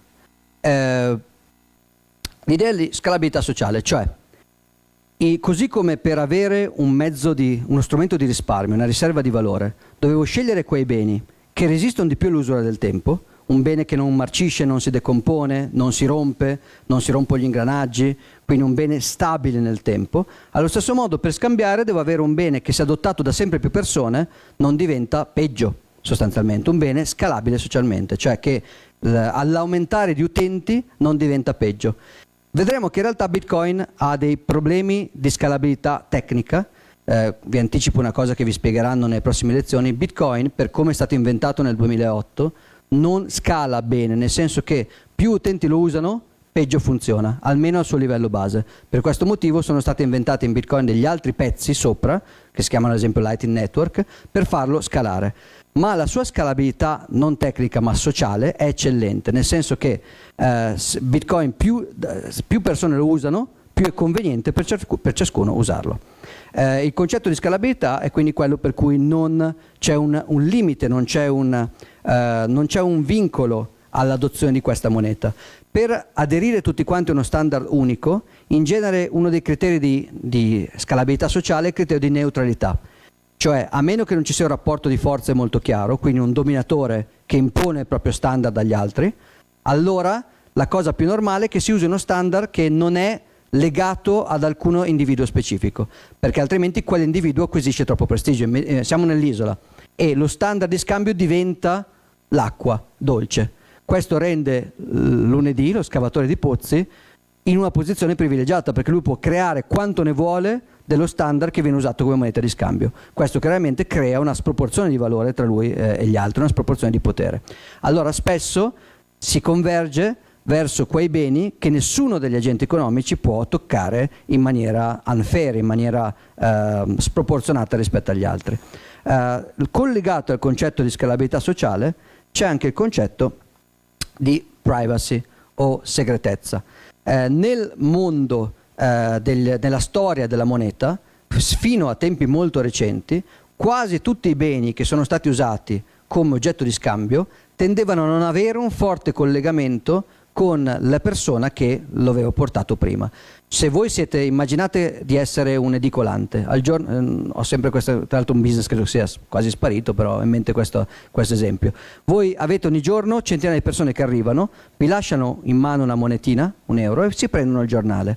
Voi non potete permettervi per questo tipo di scambi di sapere chi sono quelle persone, quali sono le loro idee politiche, quanto sono ricche, quante capacità hanno di ripagare un credito. Per questo motivo non potete, per esempio, accettare favori dentro un bar, un edicolante, un ristorante, perché non è scalabile. Voi dovete interagire con così tante persone che è importante che loro sappiano chi siete voi. Loro devono conoscere il commerciante, ma voi non dovete conoscere i vostri clienti, altrimenti sarete costretti a non scalare il vostro business. Quindi vi serve un oggetto, una monetina, che vi viene data in mano e voi non dovete più sapere chi è quella persona. Voi gli date il giornale, dovete solo sapere che questo oggetto abbia certe caratteristiche. Quindi un oggetto che sia separato, segregato dall'identità delle persone. Questo è utile anche perché più cresce la nostra economia, più arrivano persone su quest'isola deserta, più crescono le possibilità di conflitti, anche di mezzi politici di appropriazione di risorse, quindi persone che cominciano a manganellarsi a vicenda per mangiarsi a vicenda. Questa cosa qui ovviamente viene facilitata da strumenti basati sull'identità. Quindi il denaro è quella cosa che non deve portare tracce, non deve avere sopra tracce di chi l'ha usato prima, deve essere un oggetto indipendente dall'utilizzatore e avere quell'oggetto non deve svelare a nessuno per cosa l'avete usato prima.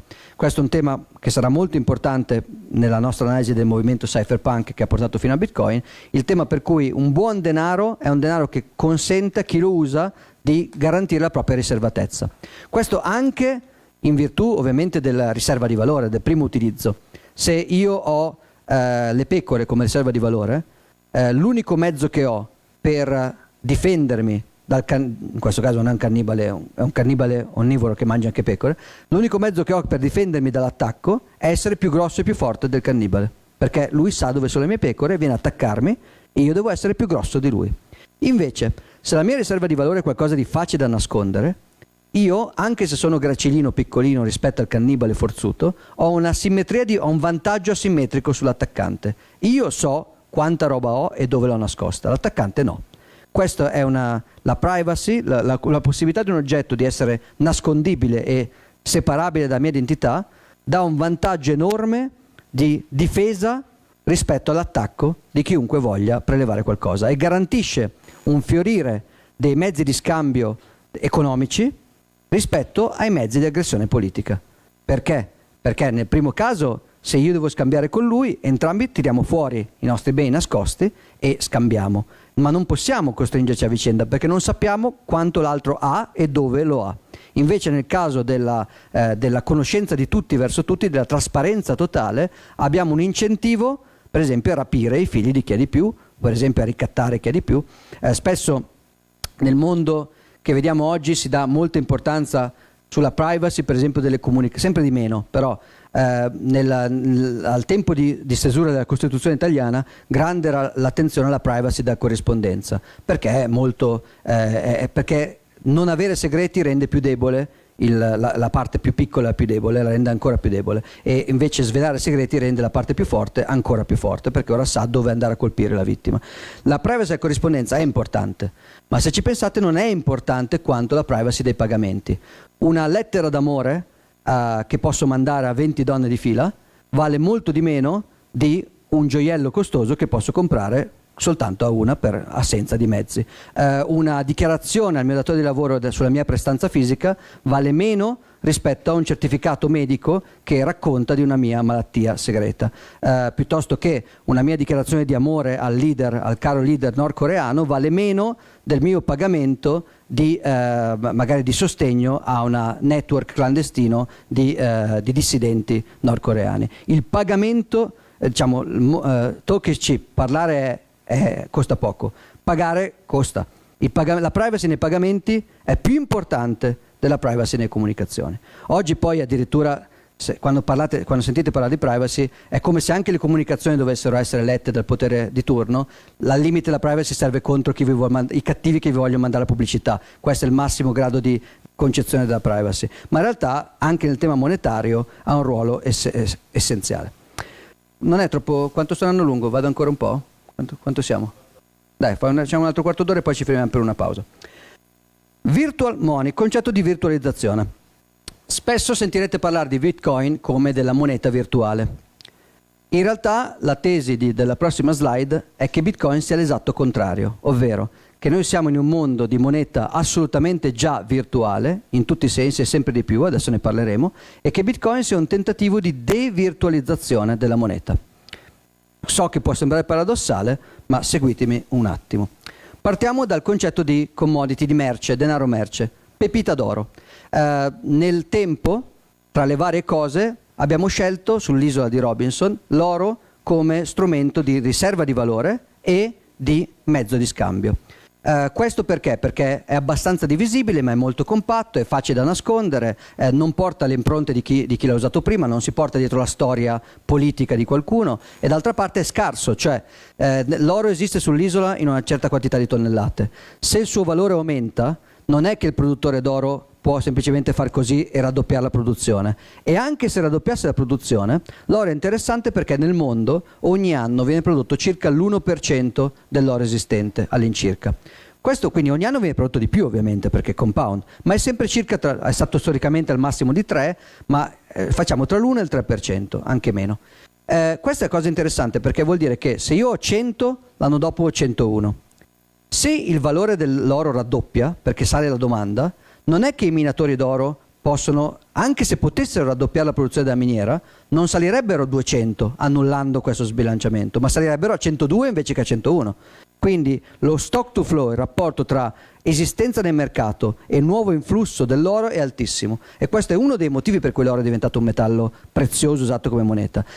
Se vi ricordate all'inizio dei lockdown gli americani si prendevano a pugni per prendere la carta igienica nei supermercati, e uno può pensare con questa domanda incredibile la carta igienica varrà tantissimo. In realtà non è così, al limite l'aumento di prezzo avviene istantaneamente, subito dopo che cosa succede? Che vista che c'è tanta domanda il produttore inizia a produrre di più, di conseguenza la domanda è salita ma l'offerta anche, il prezzo rimane uguale. Con l'oro non funziona perché se sale la domanda d'oro, tu non puoi dire ragazzi domani doppia produzione della miniera, le miniere non funzionano così. E anche se riuscissi, un bene che viene prodotto per l'1% dello stock ogni anno, al massimo passa al 2%, ma non riesce a coprire il raddoppio di valore. Quindi diciamo le persone hanno cominciato a convergere verso l'oro, che ha tante caratteristiche interessanti, ha una scalabilità decente, si può spostare da mano in mano, eccetera, eccetera. Ma per esempio ha un costo di verifica molto importante. Se io vengo da voi e voglio comprare un appartamento con una pepita d'oro, voi dovete essere sicuro che non è una lega che per esempio contiene il tungsteno. Il problema di Archimede, no? Che aveva una corona che doveva capire quanto oro c'era dentro e quindi l'ha messo nella vasca, ha creato Eureka, eccetera. Questo problema è il problema di riconoscibilità, di sapere quanto quell'oro è vero. Questo è un problema collegato alla scarsità, se ci pensate, perché qual è la differenza tra un gettone d'oro puro e una lega invece che contiene poco oro? È che con la stessa quantità di oro io di gettoni impuri ne posso creare molti di più, quindi posso aumentare la supply facendone calare il potere d'acquisto relativo.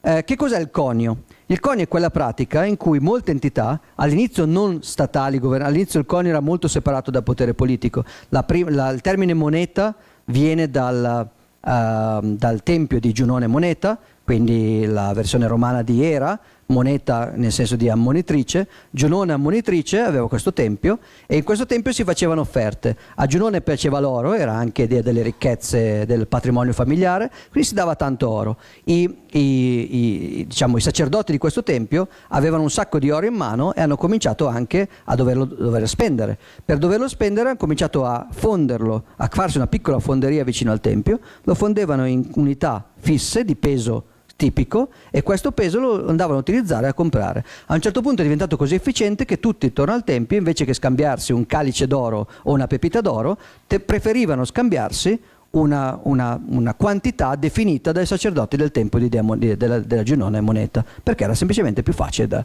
da ricordare.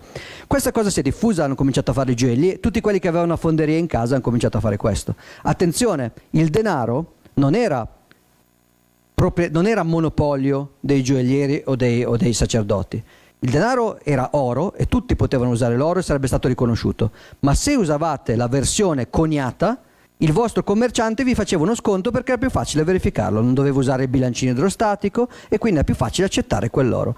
Potevate comunque spenderlo, non c'era un governatore della moneta, non è mai esistito, tranne qualche episodio storico molto corto, fino alla seconda metà sostanzialmente dell'Ottocento. Quindi il denaro era emerso dal mercato, normalmente, dalla società, e c'erano solo i coniatori che in concorrenza tra loro mettevano la propria firma, mettevano una cosa chiamata una firma in crittografia, ma in realtà non era crittografia ovviamente, mettevano un'effigie con l'idea che sia facile da verificarla ma difficile da riprodurla. Cioè, io vedo sopra la faccia del gioielliere, io so che la riconosco facilmente, ma se dovessi riprodurla non è facile, che è lo stesso concetto di una firma. Riconoscere una firma di una persona è facile, rifarla uguale ha quel tanto di difficoltà che basta per rendere la firma uno strumento in genere identificato con la persona. Ovviamente nel caso del conio bisogna avere una fonderia per rifarlo uguale, ma è difficile fare reverse engineering dalla moneta allo stampino. Il conio diventa un grande abilitatore di scambi, perché finalmente non dobbiamo più scambiarci pepite intere, ma ci scambiamo oggetti di peso già definito. Ha un problema, cioè il fatto che centralizza molto, così come dicevamo prima. Il centralizzatore è efficiente, ma adesso ha un potere diverso dagli altri. In particolare il coniatore potrebbe abusare del suo potere di fiducia, e siccome la gente smette di verificare la quantità d'oro e si fida della faccia della dea Giunone, potrebbe cominciare a dire: ma io perché devo mettere tutto l'oro dentro sta moneta? Magari comincia a mettere il 90% di oro e il 10% di qualche altra lega meno costosa, così la gente continua a scambiarsela come prima, ma io ci risparmio un pochettino. Questa cosa viene facilitata da una pratica che si chiama di signoraggio. Se l'avete sentito nominare di recente, il termine è stato spesso inserito all'interno di teorie economiche abbastanza folcloristiche, ma il termine originale è molto tecnico, non ha nessuna sfumatura di teoria del complotto, ed è un termine che significa la differenza di valore tra la quantità di oro all'interno e la vendita nominale dell'oggetto.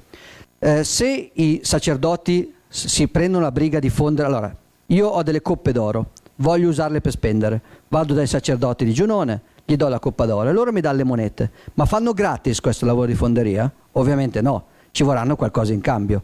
Il primo modello di business più tipico è quello di: io gli do 100 grammi d'oro, loro mi danno 99 monete, ognuna di 1 grammo con scritto 1 grammo. Si tengono 1 grammo per pagarsi il lavoro. Quindi è un pagamento upfront di chi va per la prima volta a dare l'oro, lascia giù un pezzettino al coniatore, che così si paga le spese e anche il suo profitto. In realtà la pratica del signoraggio è diversa. Un po' di coniatori con un grande acume di business un po' spericolato dicono: venite da me e io vi faccio il conio gratis. Certo, quello che vi do non sono 99 monete con scritto 1 grammo contenenti 1 grammo d'oro, sono 100 monete con scritto 1 grammo ma con dentro il 99% d'oro. Quanto l'avete pagato è uguale, a differenza che ora voi andate in giro con 100 monete che valgono ognuna un po' meno di quello che c'è scritto sopra, e andate a diffondere nell'economia. Prima o poi l'economia si accorge e comincerà, perché dopo un po' qualcuno si mette a fare la verifica col bilancino, non subito, e quindi prima o poi col tempo, quando l'informazione si propaga, ci sono più di queste monete di quante ci dovrebbero essere a parità di contenuto aureo, ecco che il valore di queste monete, di questo tempio che fa signoraggio, viene prezzato meno. Quindi 1 grammo d'oro con la faccia di chi fa signoraggio vale meno di 1 grammo d'oro con la faccia di chi non fa signoraggio, e viene pagato upfront. All'inizio può essere un modello di business legittimo, non è detto che sia fraudolento, non vuol dire che voi diciate, non necessariamente chi riceve queste monete all'inizio non sa che contengono meno oro, spesso lo sapevano, ma è una pratica per spostare il conto da pagare in là nel tempo a qualcun altro sostanzialmente. Il primo che fa conio lo fa gratis e gli altri pagheranno in futuro. Questa cosa, se ci pensate, è l'inizio di una virtualizzazione del denaro. Perché? Nel caso della moneta, della pepita, l'unico valore che noi ci scambiavamo era il valore contenuto fisicamente nell'oro della pepita. Nel caso della moneta, il valore di scambio, a meno che uno non si metta a fonderla o a fare misure col bilancino idrostatico, non è più in prima battuta il contenuto aureo, ma il valore è l'informazione che c'è sopra, veicolata dalla fiducia nell'ente che ha impresso questa informazione. Se c'è una moneta con scritto 1 grammo, il suo valore comincia a essere virtualizzato, cioè un'informazione che dice qualcuno di cui mi fido ha detto che questo è 1 grammo, non più l'ho pesato nel bilancino idrostatico e questo è 1 grammo. Quindi abbiamo un primo passaggio di virtualizzazione della moneta. Il secondo passaggio, ancora più estremo, è quello in cui ci si rende conto che spostare anche monete d'oro è pesante. Se dovete fare un traffico di commercio con le Indie occidentali, la probabilità che venga sommersa la barca piena di monete d'oro è molto alta. Di conseguenza, quello che potete fare è, per esempio, lo facevano i pellegrini in Terra Santa, è il motivo per cui i Templari hanno fatto i soldi all'inizio. Io ho 20 cavalli e 10 forzieri d'oro, sono molto ricco, devo andare in Terra Santa, bisogna pure andarci prima o poi, vado in Francia alla caserma dei Templari, gli lascio i miei cavalli e i miei forzieri d'oro e mi faccio dare un foglio firmato dai Templari con una firma riconoscibile da altri Templari che dice: questo equivale a 10 cavalli e a tot forzieri d'oro. Io me lo infilo nella mia biancheria medievale e posso passare ogni tipo di insidie possibili attraverso l'Italia, arrivo fino a Bari, prendo la nave, arrivo in Terra Santa e vengo attaccato da predoni di ogni genere, ma se riesco a tenere protette le mie mutande medievali, io arrivo a Gerusalemme dove consegno questo foglietto e mi viene ridato quanto mi dovevano.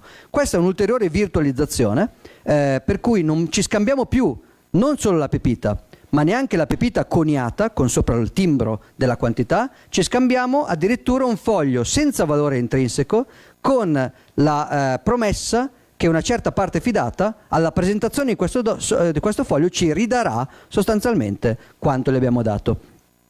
C'è un'altra pratica di business, un modello di business ingegnoso, simile al signoraggio, che si chiama riserva frazionaria. Voi immaginate un parcheggio a pagamento, voi portate la macchina, gliela lasciate 2 giorni a Linate e vi fanno pagare 70 euro, quello che è. Pagate per tenervi la macchina. Ora immaginate invece un noleggiatore di auto, ovviamente usate. Voi andate, pagate, guidate l'auto per 2 giorni e le ridate. Immaginate 2 di questi signori che si mettono d'accordo tra di loro e dicono: ok, se lasci la macchina da me, non solo non me la paghi il parcheggio, ma ti do io qualcosina e in cambio io però nei 2 giorni in cui non ci sei la presto a qualcun altro. Questa è l'idea della riserva frazionaria. Il banchiere dice: tu mi lasci qui l'oro, ma un po' di quelli che vanno in Terra Santa muoiono e non lo riprendono mai. Un po' sopravvivono, ma comunque sono così comode le banconote che invece di chiedermi la conversione iniziano a pagare direttamente con la banconota. Quindi a me rimane sto oro nel forziere. Cosa ci faccio? Lo presto per interesse e quando mi ritorna l'interesse lo condivido con il cliente. Così il banchiere tipico, quello che fa riserva intera, è un banchiere che ti dice: io ti tengo i soldi al sicuro, ma tu mi paghi la tariffa di deposito, così come pagheresti la tariffa di un deposito di un'automobile. L'altro invece dice: tu mi dai i soldi, io te li tengo e ti do un oggetto convertibile e non solo non mi paghi, ma ti pago io un interesse. Anche in questo caso la riserva frazionaria delle banche non nasce come una truffa necessariamente. La maggior parte di chi entrava in questi contratti sapeva che la controparte non teneva più disponibilità intera e sapeva che c'era un possibile rischio. Diventa però anche un incentivo per alcune banche disoneste a magari cominciare a offuscare un po' il modello di business, perché anche in questo caso si paga nel futuro. Cioè, chi paga questo servizio? Lo pagano i clienti della banca il giorno che c'è un bank run. Chi di voi ha visto La vita è meravigliosa, sa che, magari un po' troppo, però chi di voi ha visto qualsiasi tipo di fenomeno in cui qualcuno dice datemi i miei soldi e qualcun altro dice non ci sono più i soldi, corre anche lì, datemi i miei soldi, tutti vogliono i soldi, una banca riserva frazionaria non li ha perché li aveva prestati fuori, si è tenuta solo una piccola riserva che tradizionalmente era sotto il 10% e che negli ultimi anni è scesa addirittura allo 0 per moltissime banche internazionali, quindi non tengono niente. Questo vuol dire che quando voi avete un conto corrente che non vi fa pagare il deposito, il motivo per cui non ve lo fa pagare è che i vostri soldi sono prestati fuori e se tutti tornano a chiedere nello stesso momento non ci sono, non perché la banca è fallita, perché la banca di lavoro li manda fuori. Questo è un'ulteriore virtualizzazione del denaro. Inoltre la cosa che è successa ulteriormente è che, quindi finisco questo e poi facciamo una pausa, è che in questo processo di virtualizzazione soprattutto quando hanno cominciato a nazionalizzarlo, per esempio seconda metà dell'Ottocento sono nate in Francia e Inghilterra le prime banche centrali, cioè dei monopolisti che dicevano questo lavoro è pericoloso perché ci sono i bank run, ci sono le crisi, ci sono i fallimenti, lasciatelo fare solo a me. Il problema è che quando si tende a concentrare il rischio su un solo attore, all'inizio magari l'attore si comporta bene, ma dopo ha il massimo incentivo per comportarsi ancora peggio degli attori di prima, perché non ha concorrenza, dovete per forza passare da lui. Quindi c'è stata un'esplosione nel Novecento soprattutto, di casi in cui la custodia aveva una riserva fazionaria sempre più bassa, ma violando i contratti precedenti. Per esempio, negli Stati Uniti voi davate un grammo d'oro alla Federal Reserve dopo la creazione diciamo così, nel 1914 davate un grammo d'oro e ottenevate un biglietto con scritto questo è un grammo d'oro garantito dalla Federal Reserve degli Stati Uniti. 2 anni dopo dicevano sì, si chiama grammo d'oro, ma in cambio vi diamo 0,9. 2 anni dopo sì, scusate, c'è un piccolo problema, vi diamo 0,7. Quindi cominciavano a ridurre la quantità di convertibilità fino al 1971, epoca in cui Richard Nixon dice abbiamo dei problemi, c'è il Vietnam, c'è un macello, attacco speculativo, voi ci date indietro il biglietto, noi non vi diamo indietro oro ma vi diamo indietro un altro biglietto uguale e fine. Ovviamente questa è stata introdotta come misura temporanea, se guardate i documenti dell'epoca, Nixon temporaneamente per prevenire un attacco speculativo d'emergenza sospende la convertibilità del dollaro in oro. Ovviamente dal 71 in poi non è mai stata ripristinata, quindi ad oggi la moneta del dollaro è completamente virtuale. Virtuale nel senso che prima, guardate proprio la progressione, un oggetto fisico, poi un oggetto fisico però modificato in modo tale da portarsi l'informazione di quanto contiene, poi un oggetto fisico che è solo quanto contiene e poi un oggetto fisico che non contiene più niente, la moneta fiat. Ma c'è un passaggio in più, perché quando voi usavate la moneta fiat nel 71, certo, non rappresentava più nulla, era interamente virtuale, ma almeno c'era un oggetto fisico la cui convertibilità era zero, ma la cui dipendenza da altri enti per quanto riguarda il portatore era invece totale. Cioè, se voi avevate una valanga di dollari in casa, anche se non erano convertibili in oro, li avevate. Il passaggio successivo invece è la digitalizzazione in elenchi centrali, in cui non solo il 97% circa della massa economica in dollari non è in banconote fisiche, ma è in dati su un computer. Quindi il denaro è completamente virtualizzato sia come contenuto sia come posizione. La differenza, lo vedremo, è fondamentale, perché nel caso di un token fisico, di un oggetto fisico, quanto vale lo decide l'autorità centrale che potrebbe non convertirlo più, ma chi ce l'ha almeno è molto chiaro, è uno strumento al portatore, se ce l'hai tu è tuo. Invece quando passiamo a registri digitali centralizzati, ecco che non abbiamo più un oggetto fisico al portatore, ma abbiamo una lista con nome e cognome in cui questa persona ha questo. Questa lista rende il costo, per esempio, di censura o confisca estremamente basso. Per esempio, questa persona è sgradita politicamente, è sgradita per motivi politico-sanitari, religiosi, razziali, clic, questa persona non ha più soldi e quest'altra, clic, li ha.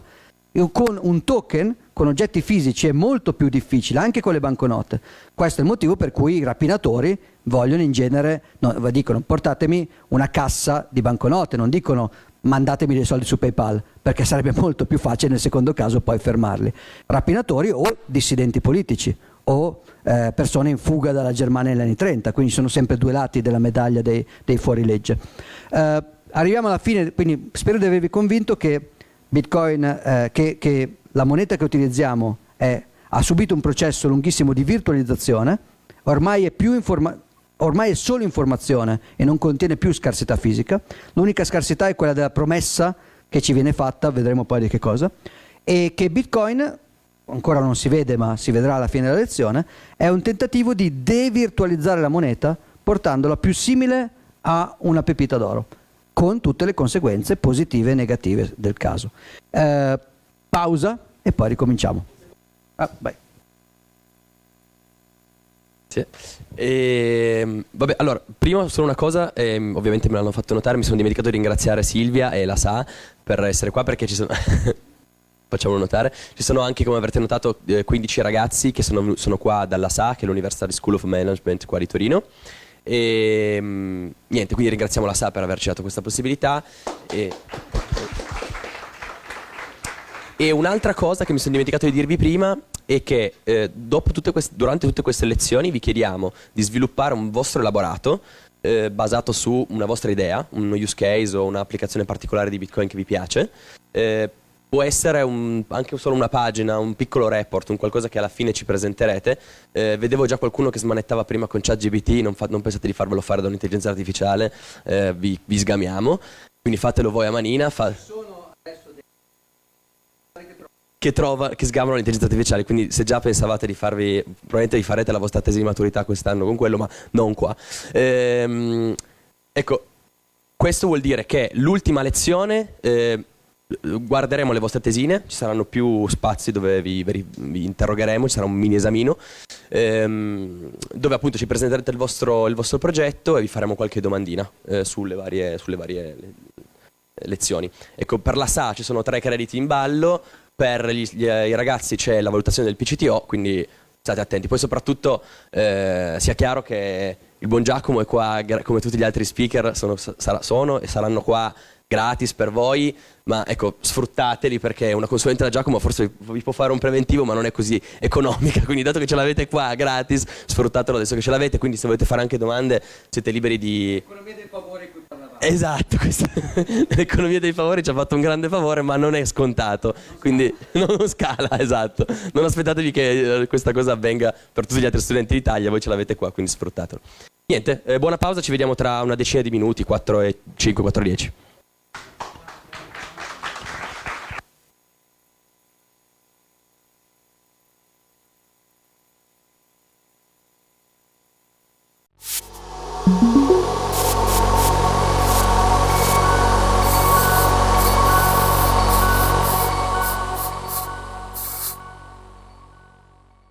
Dicevamo, denaro virtualizzato, quindi da pepita a moneta con sopra l'informazione del contenuto, a banconota che non ha più nemmeno l'oro dentro ma viene convertito in oro, a denaro fiat che non viene neanche più convertito in oro, fino alla fine a denaro fiat digitale che nemmeno ha più il possesso individuale di una banconota, ma è solo parte di entrate di un registro, quindi totale virtualizzazione.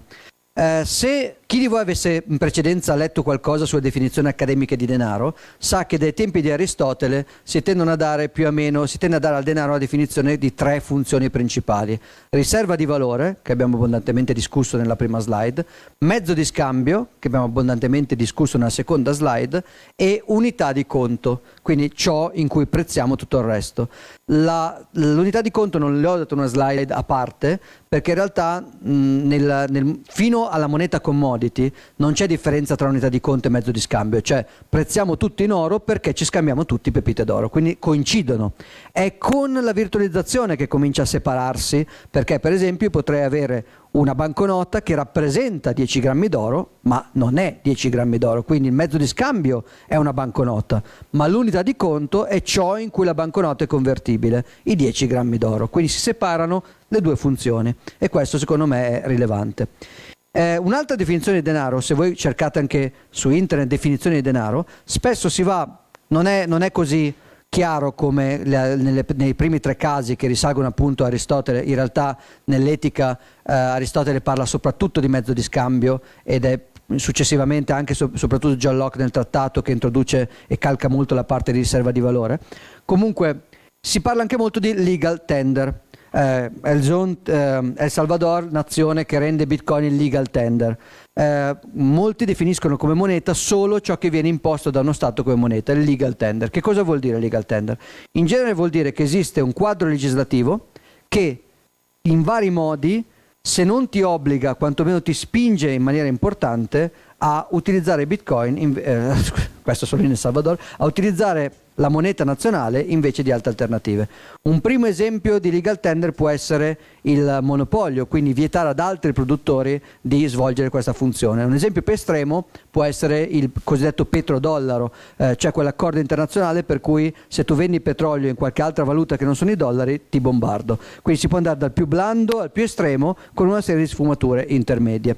Vediamo un po' come ordinare queste sfumature in maniera anche qui non storica, ma come prima pseudostorica. Quindi immaginiamo l'evoluzione della nostra isola di Robinson e amici, e vediamo l'emergere di costrizioni legali all'utilizzo di una certa forma di denaro invece di altre. Il punto di partenza è la competizione, non soltanto per le commodity. Ovviamente nel caso delle commodity della pepita d'oro c'è competizione tra minatori d'oro. Chiunque può minare l'oro, chiunque può scambiarlo, basta che hai accesso a un qualche tipo di risorsa naturale. Ma anche nella pratica del conio c'era e c'è stata per millenni concorrenza. Il tempio di Giunone Moneta era in concorrenza con un gioielliere, che era in concorrenza con un principe, che era in concorrenza con qualcun altro. Solo ai tempi dell'impero romano tardo, con un enorme fenomeno di svilimento del contenuto aureo del denarium, si ha i primi casi di Roma come impero che tenta di imporre un monopolio di produzione. Che cosa vuol dire monopolio di produzione? Vuol dire scusate, termino il discorso giusto per farvi capire che le due slide sono ortogonali. Io posso avere competizione nell'estrazione dell'oro come elemento fisico, posso avere anche competizione nel conio, quindi diverse entità mettono la propria faccia sulla moneta per garantire la quantità aurea, e questo succedeva di nuovo. Un fiorino era in concorrenza in Europa con centinaia di altri coniatori, ma l'oro era sempre oro. Poi posso avere abbiamo avuto per secoli competizione anche nella custodia delle emissioni di titoli convertibili. I Templari ti emettevano la loro pezzettino di carta convertibile in oro, ma poi magari altri cavalieri ordinati, oppure anche delle altre entità non cavalleresche ti emettevano, in particolare in centro Italia nell'alto medioevo le banche ti emettevano i loro foglietti convertibili. Anche lì ci può essere concorrenza, anche nei registri digitali ci può essere concorrenza, perché possiamo avere per esempio PayPal con il suo database che è in concorrenza con Venmo e con Revolut, ognuno dei quali ha un suo database differente. Quindi il concetto di virtualizzazione è ortogonale e viaggia insieme al concetto di legalizzazione o monopolizzazione. Dicevamo, il primo passaggio è quello del monopolio. Storicamente, già ai tempi del conio, innanzitutto puoi avere monopolio sulle miniere, tipo un principe che dice: in quest'area non esiste che ognuno che si metta a scavare tira fuori il materiale che vuole. Siccome il terreno è tutto mio, solo la compagnia mineraria reale può accedere alle risorse. Quindi monopolizzazione legale dell'estrazione dell'oro. Questo è un primo elemento.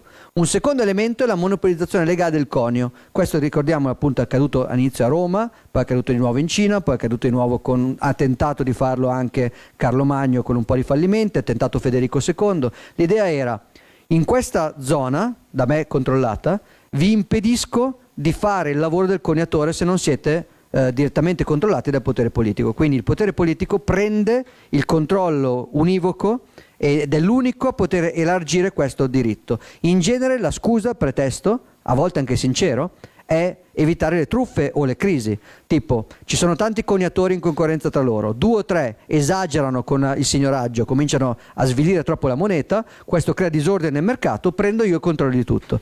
L'effetto però controintuitivo è che il mercato è un ordine in genere di, diciamo così, è un ordine di disequilibrio continuo a bassa intensità. Cosa vuol dire? Che c'è tanto caos continuamente, ma questo caos non riesce mai ad andare oltre una certa soglia, perché questo caos in genere tende ad autoregolarsi. Cioè, se io ho un coniatore in concorrenza con gli altri e uno esagera con lo svilimento, la sua offerta di conio verrà valutata male rispetto agli altri e la gente si sposterà negli altri. Questo non avviene magicamente, non avviene in maniera indolore. Spesso in questo processo di selezione naturale ci sono morti e feriti, ci sono crisi, ci sono degli effetti caotici. Dall'altra parte invece abbiamo un monopolista. Il monopolista in genere all'inizio ha una riduzione dell'entropia, del caos, e ha un effetto di ordine, ma questo ordine crea degli incentivi che invece tendono all'inefficienza e ai risultati peggiori nel lungo periodo. Cioè, io impedisco la concorrenza tra vari coniatori, posso coniare solo io. Nella storia non c'è mai stato un caso di svilimento del denaro così importante come nel caso del cognatore di Stato, per esempio di Roma, piuttosto che successivamente in Cina. Altro esempio, posso avere il custode, io ho tante banche, ognuna delle quali incamera oro ed emette banconote, sono in concorrenza tra loro, ogni tanto ci sono delle insolvenze, delle crisi, delle corse di sportelli, c'è caos, ci sono crisi periodiche.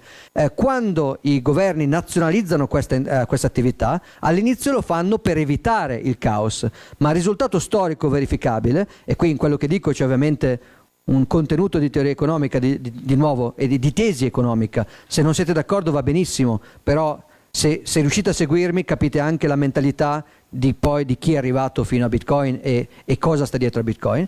La tesi è che la centralizzazione porti ordine nel breve, ma poi tenda a portare disordine nel lungo. Per esempio, dicevamo, la monopolizzazione dell'emissione di banconote è stata fatta per evitare crisi, ma non ci sono state nella storia mai delle crisi di convertibilità della banconota così grosse con le banche centrali come con le banche centrali. Cioè esiste nel mercato una tendenza alle crisi, allora io vado a nazionalizzare tutto per evitare le crisi. L'effetto è produrre nella metrica prediletta, per esempio il numero di crisi, effetti di crisi più durature, lunghe e frequenti dopo, per un motivo di incentivi. Una volta che io sono l'unico che ha il potere politico di effettuare un servizio, i miei incentivi a effettuarlo con alti tassi di qualità e con bassi prezzi, in maniera competitiva, scompare, perché solo io posso farlo, se ho un concorrente gli sparo, e questo riduce la mia tendenza a rimanere efficiente e onesto. Questo possiamo vederlo in tutto, qui vado ancora un po' più sul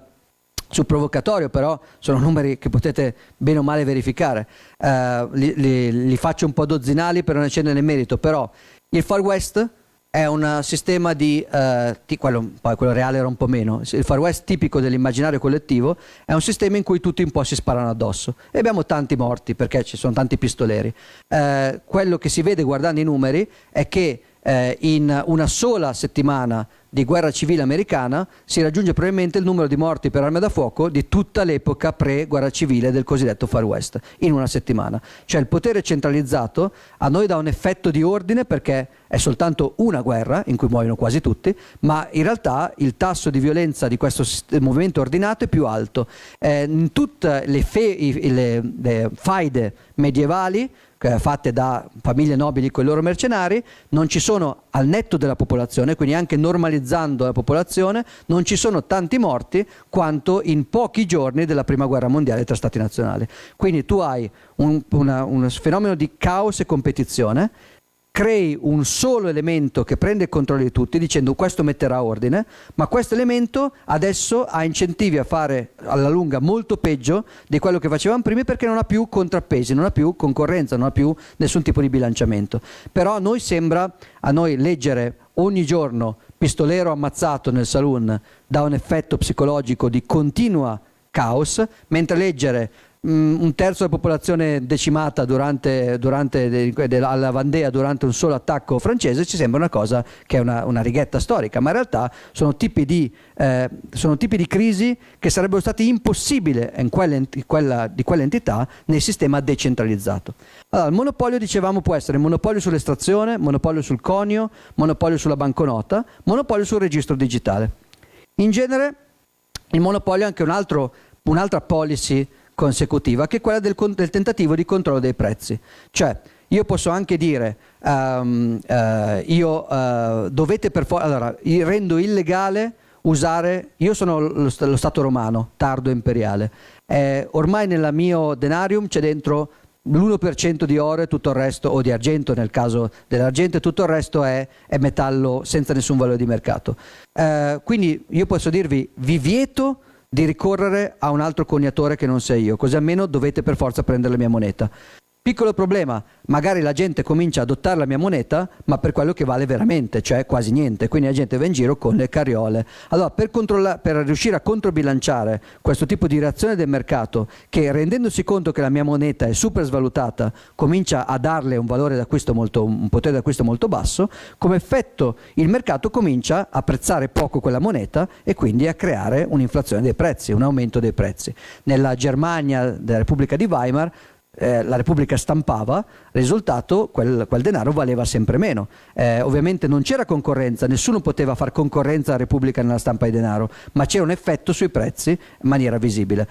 Questo effetto tendeva a fare incavolare le persone, perché girare con le carriole per comprare il pane non è divertente, e soprattutto perché è un'imposizione. Io vorrei usare un altro denaro più efficiente, magari un tedesco voleva usare una sterlina che in quel momento era molto meglio, ma non poteva perché c'era una legge di monopolio e di legal tender sul territorio.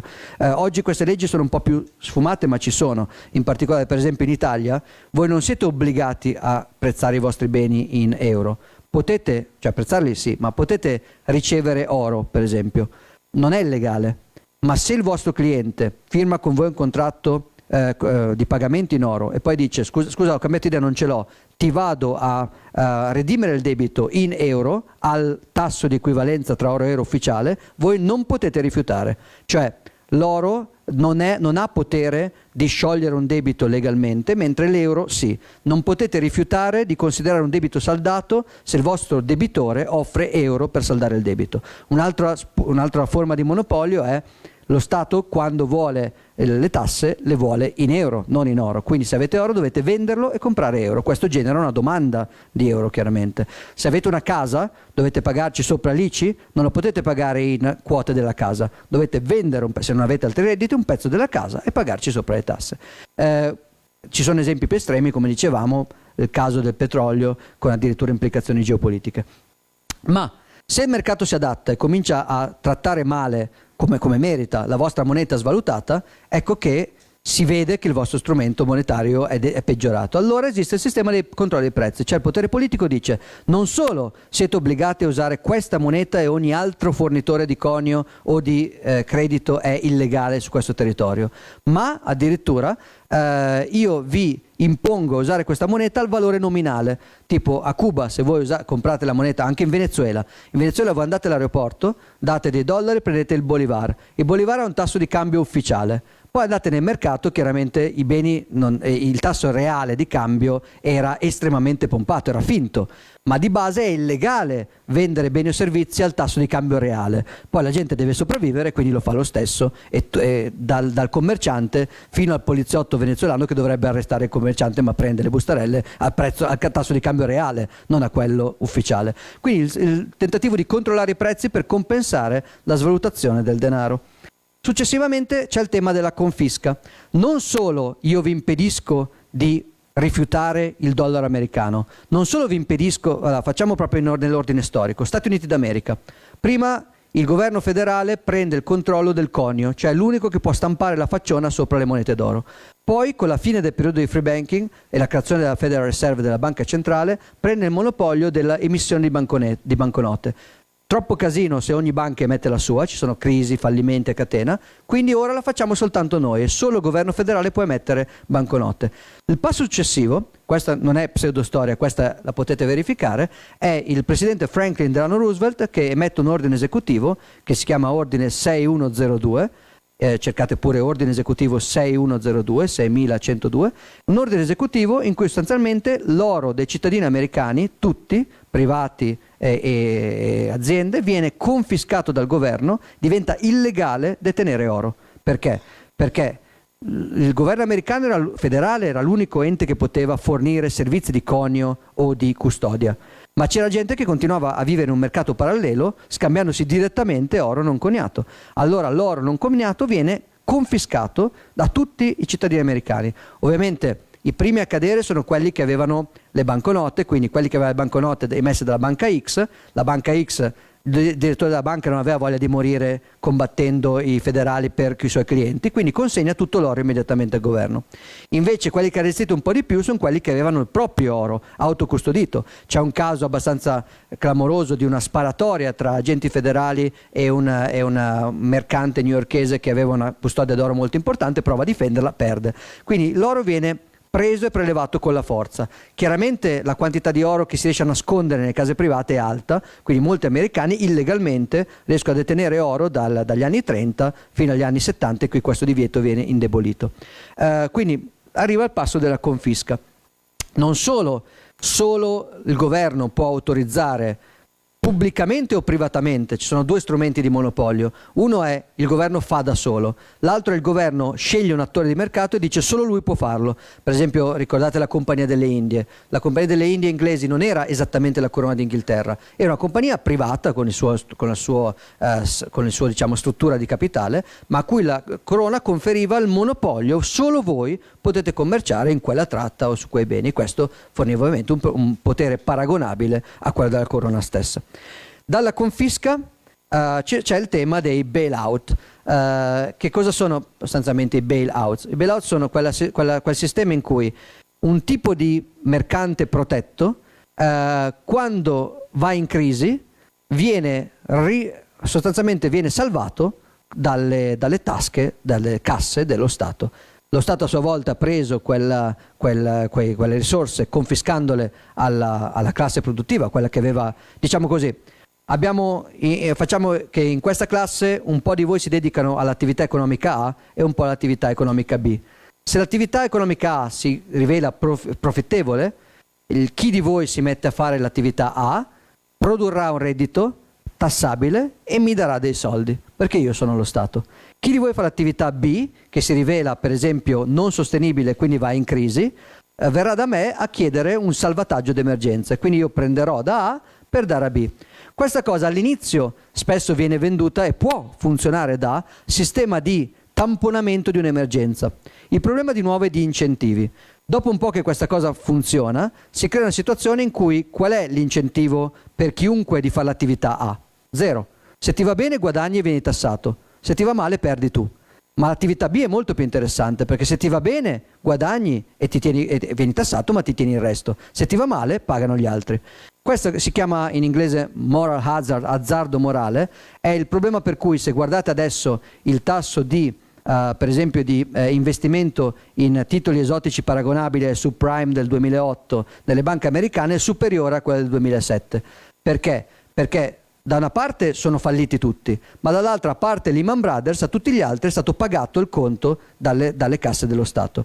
Risultato, alcune attività di tipo finanziario e bancario che abbiamo detto sono nate spontaneamente, ma che avevano dentro di loro anche i loro stessi limiti e controlli. Per esempio, io faccio riserva frazionaria, andiamo nell'ordine contrario. Io faccio conio e comincio a abusare della mia tassa di signoraggio, cioè rilascio delle monete con scritto 1 grammo d'oro ma con dentro un contenuto aureo minimale. La competizione mi bastona perché gli altri coniatori avranno più richieste, le mie monete saranno rifiutate e le altre monete invece saranno accettate. Ma se io ottengo un monopolio legale, ecco che posso svilire quanto voglio senza concorrenza. Allo stesso modo, se io ho una banca e uso troppa riserva frazionaria, all'inizio tutti verranno da me perché sarò allettante, perché garantirò degli interessi molto più aggressivi degli altri e quindi vi farò guadagnare tutti di più, ma sono più a rischio della corsa agli sportelli, quindi fallirò più frequentemente. In un mercato che mi lascia fallire, io mi sono assunto il rischio e fallisco, quindi al prezzo di tanta sofferenza le persone pian piano imparano che le banche che ti danno troppi interessi sono anche le più fragili e quelle che falliscono più facilmente. Quindi da una parte dandoti più interesse è più attraente, dall'altra dandoti più interesse è più rischiosa, e quindi tu dopo un po' di trial and error in cui hai anche avuto sofferenze, disagi, morti e feriti, hai un mercato che impara. Invece quando hai bailout si crea un fenomeno strano: chi ti offre un interesse aggressivo ti paga di più e quando fallisce lo salvano. Questo fa sì che si creano interessi a offrire dei servizi sempre più aggressivi e sempre più sostenibili. Tant'è che il numero, dal momento dei primi bailout alle banche, la riserva frazionaria passa da una media del 10% circa a una media del 3%, a una dell'1%, fino ad arrivare addirittura su mandato politico nel caso di 2 anni fa a un tasso obbligatorio dello 0% in riserva. Quindi il comportamento rischioso viene incentivato dalle pratiche di monopolio e di bailout. L'ultimo passaggio è quello della sorveglianza. Se io devo implementare per esempio politiche di controllo dei prezzi, io devo sapere chi vende che cosa e come, devo riuscire a sapere tutti gli scambi che stanno avvenendo. Se io non volevo controllare i prezzi, questa cosa non mi serviva. Se io voglio salvare le banche con soldi statali, devo prima prenderli quei soldi, e devo prenderli per esempio tassando i business che hanno funzionato. Qui devo sapere chi guadagna, perché devo sapere come tassarlo e dove tassarlo. Tutte queste interventi precedenti creano le condizioni per un intervento ulteriore che è quello di sorveglianza finanziaria. Il potere politico ha il massimo incentivo, interesse e necessità, direi, di sorvegliare tutti gli scambi, cosa che peraltro, se era molto difficile da fare con dei token che si passavano di mano in mano, con dei gettoni fisici, è difficile sapere chi è in mano alla banconota, diventa molto facile con la virtualizzazione e digitalizzazione totale. Se invece di avere oggetti fisici scambiati abbiamo un registro unico centrale, allora su quel registro posso metterci per esempio il vincolo che deve entrare con nome e cognome, così io so esattamente chi compra, chi vende, a che prezzi fa, e posso implementare con più facilità tentativi di controllo dei prezzi e tentativi anche di tassazione per bailout. Questo tipo di sorveglianza è un pochettino anche la caratteristica più evidente del sistema monetario moderno. Se voi parlate con i vostri bisnonni, l'idea che per andare in banca a riprendere i propri soldi occorra firmare un formulario che dice cosa ci fate è considerata del tutto inconcepibile. L'idea che per esempio non si possa, l'idea stessa, abbiamo detto prima che un mercante un commerciante non deve per forza conoscere i propri clienti, anzi per scalare deve usare il denaro per poter non conoscere i propri clienti, cioè deve verificare una cosa che non dipenda dall'identità del cliente, altrimenti non serve il denaro, basta uno scambio di favori.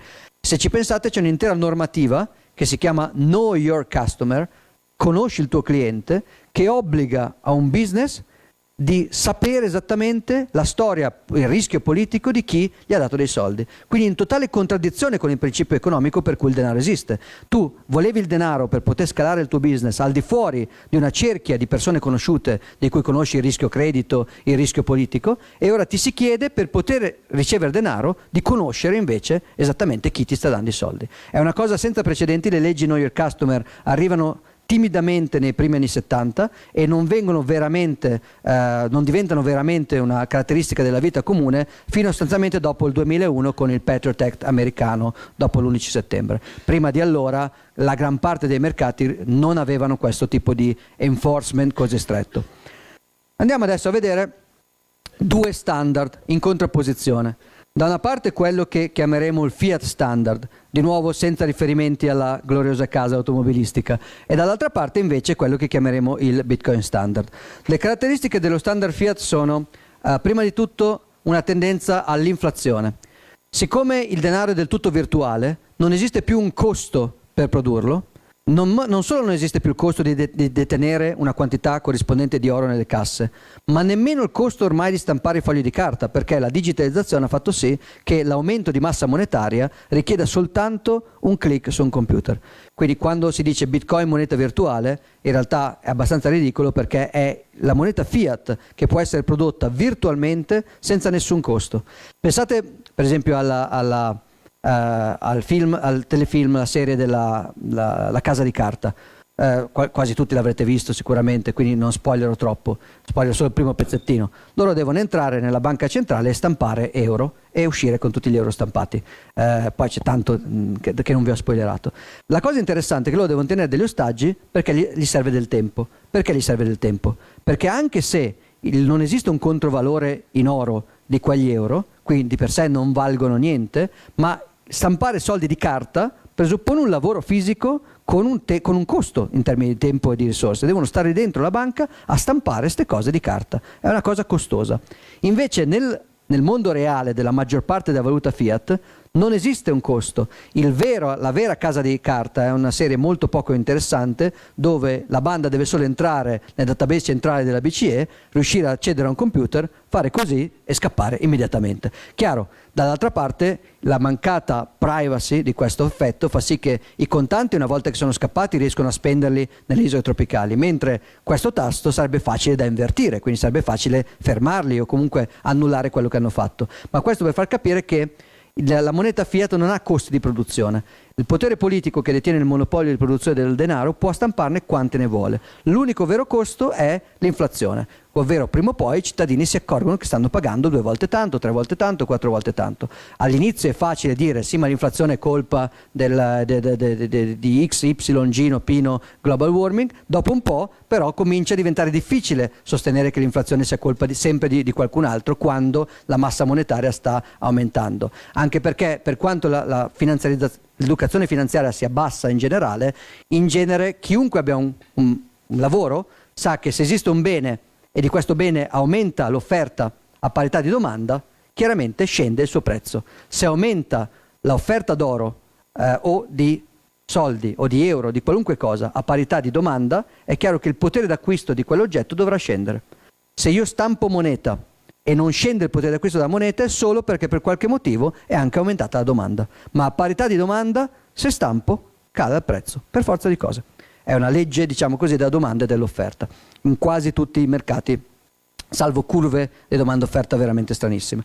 Risultato, la moneta fiat ha nella storia, la moneta fiat, quella per decreto, quella monopolizzata e virtualizzata, presenta i tassi di inflazione e iperinflazione più alti della storia dell'umanità. È vero che l'impero romano nella sua fase tarda aveva svilito tantissimo i sesterzi, i denari, eccetera. È vero che la Cina aveva introdotto una moneta di carta nazionale che si era svalutata tantissimo, ma se confrontate i numeri con le svalutazioni del Novecento, per esempio, o anche solo con quelle degli ultimi decenni in paesi come la Turchia, il Venezuela appunto, l'Ucraina prima dell'attacco, Cuba, non ci sono casi storici in cui il denaro pre-centralizzato abbia mostrato i tassi e le frequenze di episodi di iperinflazione paragonabili a quelli attuali. Quindi caratterizzata dall'inflazione. Ovviamente l'inflazione in genere vi verrà venduta come cosa bella, ma è una cosa, diciamo, l'inflazione ha queste caratteristiche. È una cosa bella se voi siete dei debitori, perché il debito che avete contratto vale sempre meno, quindi è più facile pagarlo. È una cosa brutta se siete dei creditori, perché chiaramente il debito che si ha nei vostri confronti continua a cadere. È una cosa bella se siete esportatori in genere, perché vi fa una droga momentanea della vostra capacità di esportazione. È una cosa brutta se siete importatori. È una cosa bella in generale se siete vicini alla stampante. Questa è una cosa che è importante, anzi la metto qui, ecco, questo si chiama effetto Cantillon, dall'economista che l'ha studiato per primo. Allora, voi avete Totò, Peppino e la banda degli onesti che stampano, un altro riferimento culturale probabilmente un po' troppo arretrato per voi, però l'aveva fatto anche Fabrizio Corona di stampare nel sotterraneo, quindi potete usare lui. Avete Corona che stampa nel sotterraneo banconote finte, spende, lui ora è più ricco perché ha le banconote finte. Chi è più povero? Si è creata ricchezza dal nulla? Perché se la risposta è sì, allora non c'è da metterlo in galera per le banconote finte, anzi c'è solo da copiarlo. Tutti noi stampiamo 1 milione di euro nello scantinato. Ci deve essere il trucco da qualche parte, se non possiamo farlo tutti. Non possiamo farlo tutti perché? Perché io stampo 1 milione di euro nel mio scantinato, sono milionario, esco, vado a spendere questo 1 milione di euro da milionario e questo cambierà chiaramente il rapporto di domanda-offerta nei vari tipi di servizi che vado a comprare. Per esempio, l'uomo da cui compro la barca adesso avrà un cliente in più e avrà quindi un oggetto da vendere in meno e un po' più di soldi che gli sono entrati, e quindi alzerà i prezzi. Anche il barista da cui vado tutti i giorni, se adesso gli posso permettermi di offrire a tutto il vicinato, avrà chiaramente un incentivo a alzare i prezzi. Quindi intorno a me, diciamo che l'effetto Cantillon è questo fenomeno per cui quando io stampo soldi non sto creando ricchezza, sto spostando ricchezza. Da chi a chi? Beh, dagli ultimi che ricevono questi soldi ai primi che li ricevono. Chi li riceve per primi praticamente acquisisce tutta la ricchezza prodotta. Se io stampo 1 milione di soldi falsi in cantina e lo uso, io ho guadagnato 1 milione. Invece questo 1 milione verrà pagato dagli ultimi, immaginate un'onda che si propaga da chi stampa attorno a lui e arriva a toccare gli ultimi. C'è già una fase dell'onda in cui la gente ha perso per inflazione più di quanto abbia guadagnato per l'arrivo di questi soldi nuovi. Da quel momento in poi tutti sono in perdita e quelli che perdono più di tutti sono quelli più lontani dalla stampante. Tant'è che se voi guardate il primo dato qua di inflazione, si dice inflazione 8%, inflazione 7%, inflazione... ma in realtà alcuni mercati, per esempio il mercato azionario, o il mercato dell'educazione, o il mercato militare, ci sono alcuni mercati che mostrano dei prezzi che salgono invece a volte anche con percentuale a doppia cifra. E uno può andare a verificare che casualmente quei mercati sono i primi che ricevono i soldi che vengono stampati. Cioè, se io stampo dei soldi e li do alle persone, ma a condizione che non ci comprino la pizza, ma ci comprino delle azioni, oppure li do direttamente per comprare le azioni con la banca centrale, improvvisamente vedremo i prezzi delle azioni salire molto più velocemente dei prezzi della pizza. Questo è un altro caso di effetto Cantillon. L'effetto Cantillon è conveniente in generale se siete un debitore o se siete un esportatore nel breve, ma più in generale se siete uno Stato. Perché? Perché se siete uno Stato, in genere siete quello che decide che cosa la banca centrale può o non può comprare con questi soldi, e quindi avete un potere discrezionale di posizionare voi e i vostri amici molto vicini alla stampante. Diventa una tassa di fatto che sposta risorse dagli ultimi spenditori ai primi spenditori. Una cosa interessante è che in genere lo Stato guadagna dall'effetto Cantillon, scusate la pronuncia, maccheronica tante volte. Per esempio, guadagna perché è più vicino alla stampante, ma in generale, per esempio, la Federal Reserve stampa soldi e li distribuisce e dice: potete farci quello che volete, care banche commerciali, basta che ci comprate i titoli di Stato americano. E quindi praticamente stampa soldi per fare sì che chi riceve questi soldi li usi per comprare, per prestare soldi allo Stato che ha deciso questa cosa. Di conseguenza c'è già un effetto diretto, un effetto di tassazione diretta. Ce ne sono altre due. La seconda è che, come abbiamo detto, l'effetto Cantillon privilegia il debitore rispetto al creditore, cioè il tuo credito vale sempre meno e il tuo debito vale sempre meno. Quindi se sei un creditore, male; se sei un debitore, bene. Gli stati moderni sono quasi tutti enormi debitori, quindi hanno chiaramente un incentivo a produrre effetto Cantillon, perché il loro debito si svaluta e quindi devono dare dietro in meno ai risparmiatori che hanno comprato titoli di Stato. Il terzo effetto è chiamato fiscal drag. L'idea è che quasi tutti gli stati moderni hanno una tassazione a scaglioni, tipo se guadagni più di 100.000 paghi una percentuale un po' di più. Questo non c'è dappertutto, ma c'è quasi dappertutto. La cosa interessante è che se ora stampo più soldi e i prezzi crescono, siamo come prima, ma 100.000 valgono meno. Cioè, un imprenditore che prima guadagnava 50.000, se io raddoppio l'inflazione, adesso guadagnerà ufficialmente 100.000, ma spenderà il doppio per tutto, quindi lui vive esattamente uguale, ma ora passa allo scaglione successivo fiscale, a meno che io non abbassi gli scaglioni insieme all'inflazione, cosa che, se guardate storicamente, nessuno Stato nazionale ha mai fatto. Quindi l'inflazione genera direttamente un effetto di arricchimento dei governi e di impoverimento della classe produttrice dei paesi.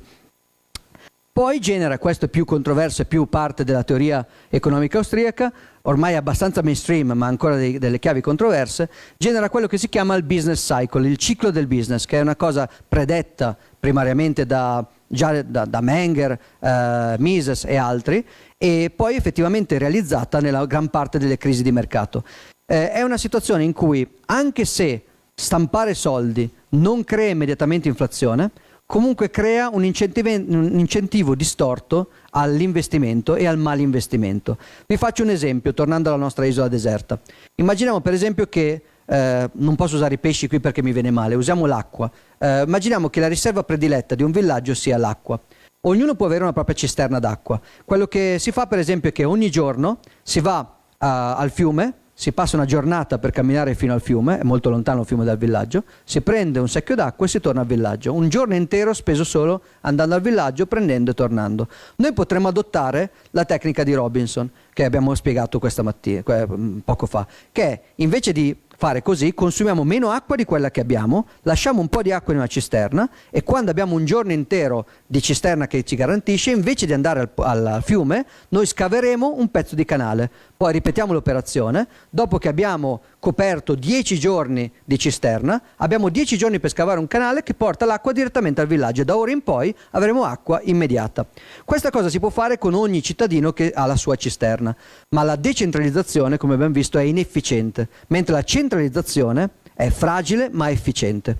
Allora, invece di avere ognuno la propria cisterna, abbiamo il sindaco con la sua gigantesca cisterna centrale. Il sindaco è l'unico che può guardarci dentro perché è molto alta, si vede dall'alto, e lui praticamente ogni giorno si affaccia e dice: abbiamo 3 giorni di lavoro senza dover prendere l'acqua, quindi potete scavare tutti quanti. E tutti quanti scavano e questa diventa una misura di quanto risparmio esiste nella società. Se il sindaco dice che c'è tanto risparmio, tutti si mettono a investire perché c'è tanto risparmio, altrimenti devono correre al fiume per prendersi l'acqua se non c'è risparmio. Un sindaco potrebbe, dopo un po' di generazioni che questa cosa va avanti, realizzare che se dà un messaggio sbagliato alla popolazione. Per esempio, se dice ci sono tranquillamente 10 giorni di acqua disponibile, ma in realtà ce ne sono soltanto 2, per 2 giorni si crea una vivacità economica senza precedenti che rispetto alla sua opposizione è una cosa che gli fa fare bella figura. Tutti corrono con le pale a scavare, c'è grande fermento nell'economia, grande investimento. Poi però dopo 2 giorni, il terzo giorno non arriva l'acqua e quindi chi resiste di più correrà al fiume e riuscirà a sopravvivere, e un quarto della popolazione invece morirà di sete. Ma tanto magari il sindaco durava solo per i primi 2 giorni e quindi gli conviene lasciare la patata bollente al guardiano successivo. Ecco, questa metafora qui è più o meno uguale con una misura che si chiama tasso di interesse. La quantità di denaro che viene messa dalle banche centrali veicola un'informazione su quanto risparmio esiste nella società. Una società che ha molto risparmio tenderà ad avere dei tassi di interesse molto bassi, perché c'è molto risparmio, il risparmio è buon mercato. Una società che invece ha poco risparmio, quindi ha bisogno non di investire ma di accumulare, avrà dei tassi di interesse estremamente alti. La stampa di denaro a parte delle banche centrali manipola i tassi di interesse, taglia i tassi, come si dice, e crea un effetto di corsa all'investimento. Se ci pensate, anche l'inflazione crea questo effetto, perché come dicevamo prima, molti dei nostri nonni e bisnonni hanno avuto questa modalità di business. Prima guadagnano, mettono via i soldi, risparmiano e con il risparmio comprano l'officina più grande. Oggi invece non potete farlo, perché se tenete soldi in contante il tasso di inflazione vi andrà a distruggere il risparmio che avete. Quindi quello che dovrete fare invece è non risparmiare niente, spendere tutto quello che guadagnate, se possibile fare anche debito per approfittare dell'inflazione futura. Questa cosa qui è l'incentivo a creare mali investimenti, il cosiddetto ciclo di mercato moderno. Se tu dovevi scegliere nel 2007 tra investire in mutui subprime in America che ti dava un rendimento o tenere cash che veniva svalutato, eri incentivato a fare la prima cosa e non la seconda. Quindi crea una spinta artificiale agli investimenti senza avere. Robinson, quando si è creato la canna da pesca, prima ha garantito di avere la quantità di pesci nel suo deposito sufficiente a coprire la giornata per lavorare alla canna da pesca. Il business cycle è quel fenomeno in cui la stampa di denaro da parte del governo genera l'impressione di un risparmio più alto, che fa sì che tutti corrano a fare un investimento invece che un'estrazione, e poi però rimane scoperto il fatto che non c'era quel risparmio e si ha un fallimento a catena, e questo lo si ha ciclicamente. Di nuovo, non è neanche più esoterica questo tipo di, è abbastanza mainstream ormai come informazione, ma caratterizza di nuovo, questi li ho chiamati austriaci. C'è questa scuola di economia che si contrappone alla scuola di economia tedesca di Francoforte, inizia appunto con figure come Karl Menger, che era un ministro dell'impero austro-ungarico, quindi in Austria, e si sviluppa poi con figure anche in America che durano fino adesso, e in genere viene vista come contrapposta alla scuola ufficiale perché puntava soprattutto su queste tematiche che non erano perfettamente capite o su cui non veniva data particolare importanza dalle scuole economiche concorrenti, diciamo così. Il caso più estremo degli effetti del fiat standard, lo dicevo prima, è il fatto che la moneta fiat è generata unicamente dalla volontà politica, è solo la Fed che decide quanta moneta creare. Questa cosa ovviamente funziona solo se c'è un obbligo politico ad accettare quella moneta in pagamento, e questo vale soprattutto per quanto riguarda la vendita di materie prime, come per esempio il petrolio nei paesi del Medio Oriente. C'è il raccordo, per chi non lo sapesse, ma lo sapete immagino quasi tutti, l'accordo del petrodollaro è un accordo fatto con alcuni paesi estrattori di petrolio, quasi tutti, diciamo quasi tutto l'OPEC, in cui è vietato per loro, se non vogliono uscire da questo accordo con possibili conseguenze geopolitiche, vendere petrolio in cambio di qualcosa che non sia il dollaro. Quindi questo crea sostanzialmente una domanda di dollaro artificiale che riesce a assorbire parte dell'offerta di dollaro della banca nazionale, della banca federale. Oltre all'inflazione, l'altro elemento della moneta fiat moderna è la sorveglianza. Come dicevamo, in una maniera senza precedenti della storia dell'uomo, chi è in mano il controllo dei circuiti di pagamento può sapere tutto di tutti. Non solo può sapere quello che dicono, che è una cosa che, come dicevamo, vale poco, ma quello che spendono, che è una cosa che vale molto di più. Il livello di potere che si può avere avendo le informazioni di pagamento di una persona, lo dicevamo prima, è molto più elevato di quello che si può avere leggendone la corrispondenza. Questo permette censura politica. Per esempio, quando un giornalista australiano che si chiama Julian Assange decide di rivelare un video in cui soldati americani sparano a dei civili ridendo, all'inizio, adesso l'hanno messo in galera per aver rivelato un crimine di guerra, ma all'inizio non si riusciva a metterlo in galera, quindi quello che fanno era impedire alla sua associazione di ricevere donazioni. Come? Non con attività giuridica, che ci avrebbe messo troppo tempo, con attività puramente politica. Si va da Mastercard e Visa e gli si dice: se non volete problemi, voi dovete bloccare le donazioni a Julian Assange e Wikileaks. E loro l'hanno fatto immediatamente. La concentrazione il monopolio dell'attività presso pochi elementi ha permesso una facile censura politica.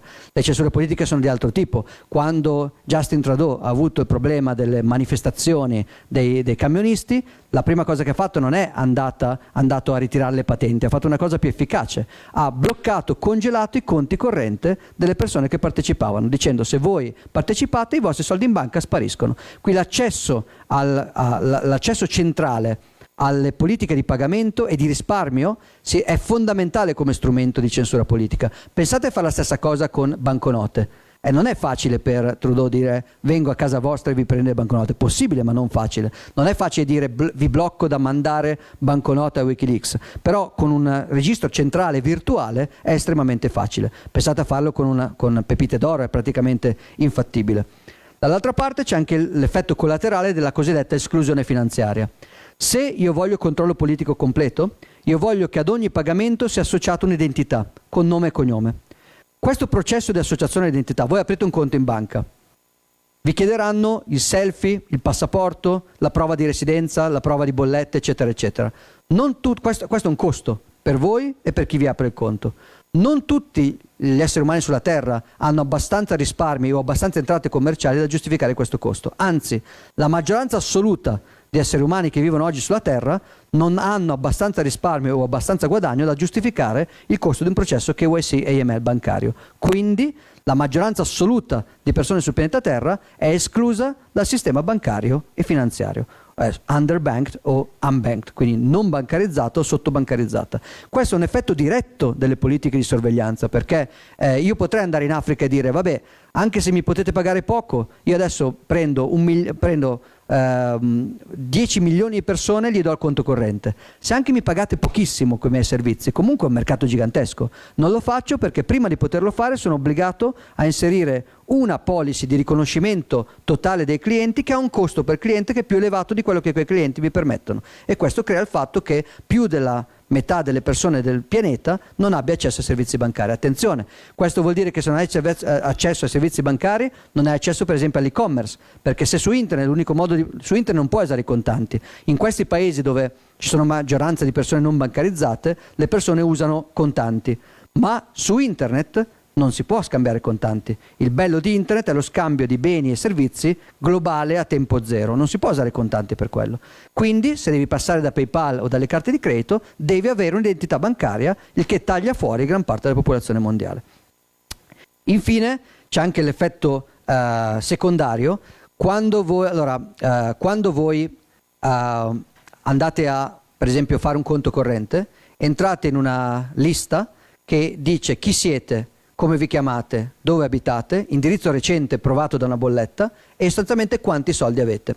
Questa lista in genere rimane interna alla banca, ma molto spesso, siccome questa lista viene condivisa non solo dai dipendenti della banca, ma anche da dipendenti di agenzie fiscali di almeno una ventina di paesi e da agenzie di analisi del rischio, in genere questa lista finisce nel mercato secondario su internet delle informazioni personali. Quando un attaccante deve decidere chi rapinare, a volte va a caso, oppure su chi fare un tentativo di ricatto o un tentativo anche solo di phishing, in cui ti mando un'email e tento di mandarti nel sito sbagliato. Questo tipo di attacco senza informazioni finanziarie personali è difficile, perché devo andare un docoio. Invece se ho informazioni finanziarie specifiche, io posso targetizzare molto meglio il tasso di conversione. Risultato, da una parte un'intera più di metà della popolazione è esclusa dai servizi bancari, dall'altra parte chi è incluso ha anche un tasso di possibili attacchi di phishing o ricatto, blackmail molto più alto, perché ci sono liste che comprendono milioni di persone che girano per decine di paesi e vengono viste da migliaia di persone. Prima o poi qualcuno vende quella lista nel mercato secondario. Lo standard Bitcoin è contrapposto a questo, nel senso che a fronte dell'inflazione mira a tornare a un'idea di scarsità. un'idea in cui non è il potere politico che definisce quanto oro viene emesso, ma sono limiti naturali che non possono essere violati nemmeno dal minatore più bravo.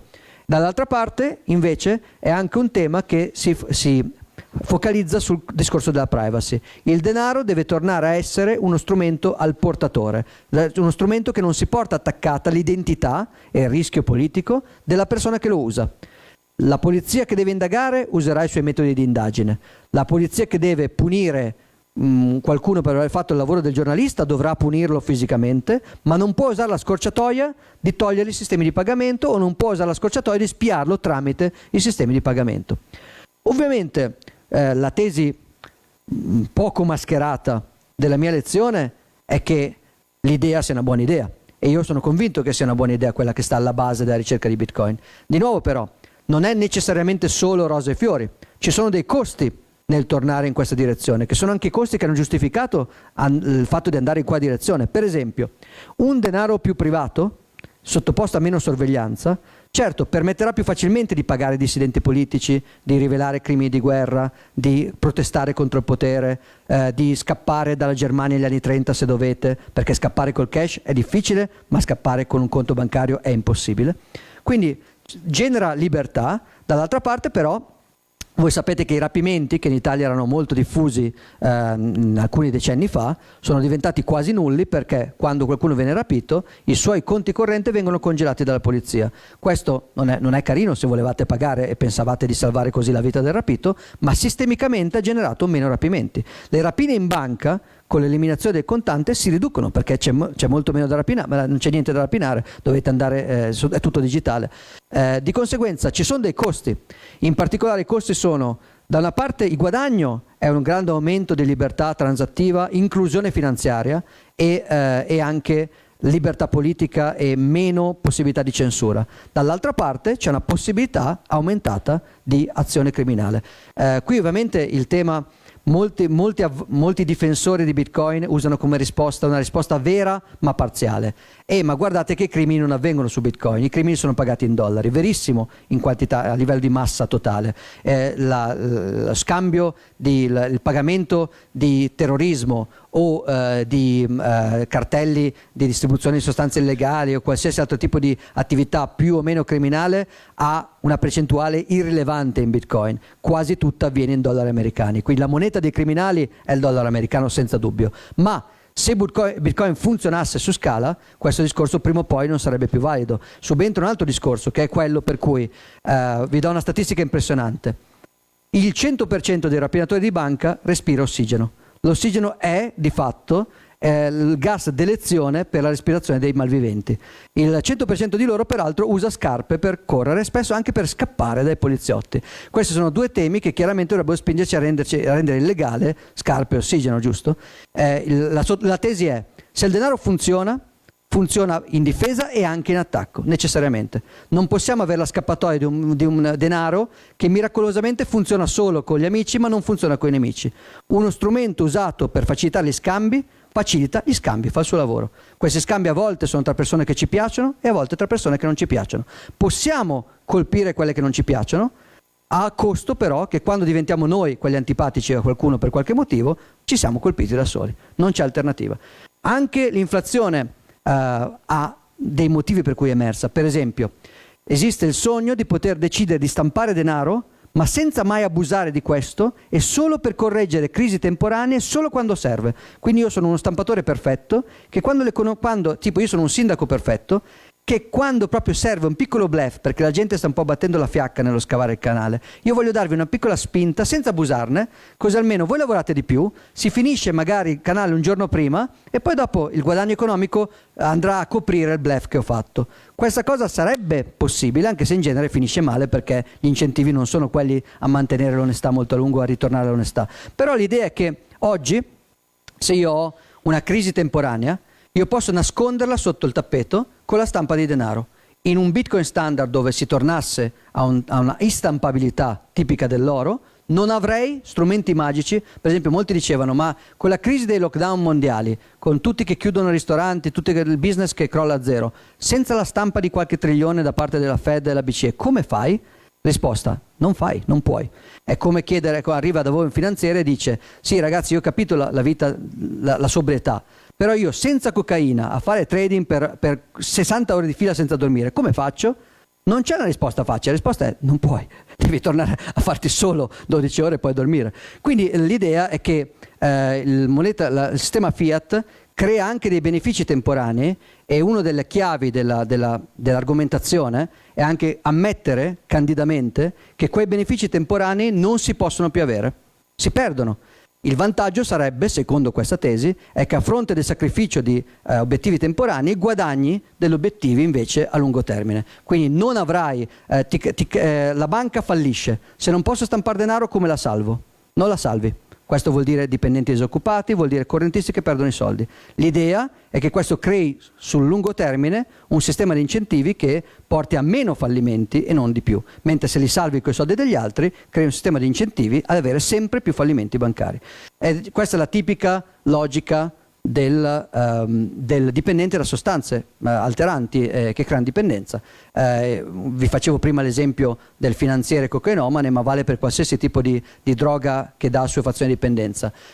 Io assumo questa sostanza in quantità sempre maggiore, così come la stampa di denaro deve essere fatta sempre di più per sopperire ai problemi della volta prima, e adesso quando smetto soffro di crisi d'astinenza e ti chiedo: come posso non soffrire? E l'unica risposta onesta è: purtroppo non puoi, ti stai disintossicando, devi soffrire, perché è così che ci si disintossica. Questa non è una risposta popolare, non necessariamente, specie se il mio obiettivo è raccogliere consenso nel breve termine. Se il mio obiettivo è più sistematico posso anche dire la verità, se il mio obiettivo è consenso nel breve è una risposta poco popolare.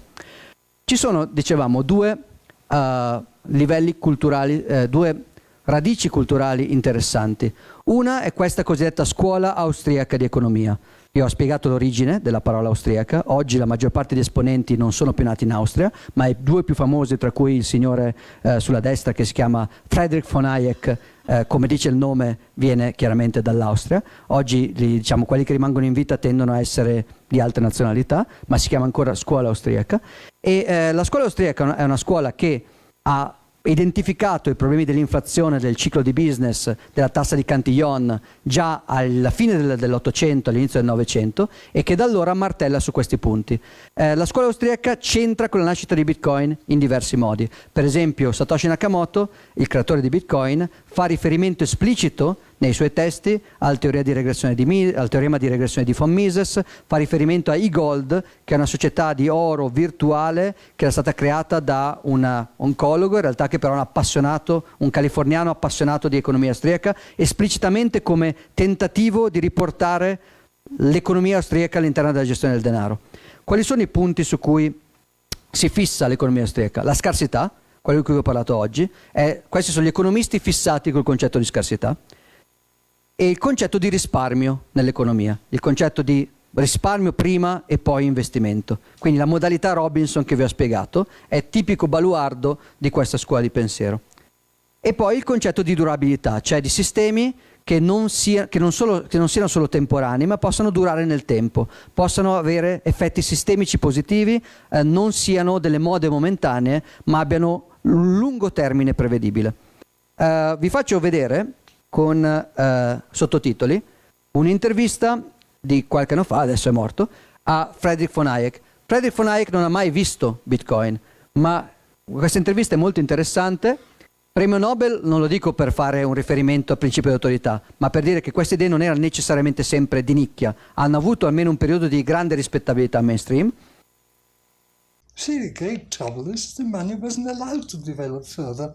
After 200 or 300 years of coins, all governments put their hands and stopped any further developments. We were not allowed to experiment on it. Money hasn't been improved. Money has rather become worse in the course of time.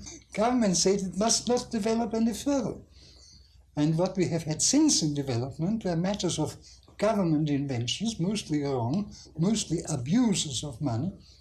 And I have come to the position of asking, has monetary policy ever done any good? I don't think it has. I think it has done only harm. And that's why I'm now pleading for what I've called denationalization of money. I don't believe that we shall ever have a good money again before we take the thing out of the hands of government. We can't take them violently out of the hands of government. All we can do is, by some sly roundabout way, introduce something they can't stop.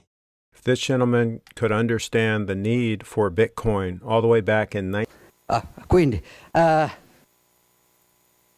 quasi tutti avrete capito, i sottotitoli erano abbastanza grandi anche se lontani e la voce, anche se un po' austriaca e anziana, era chiara.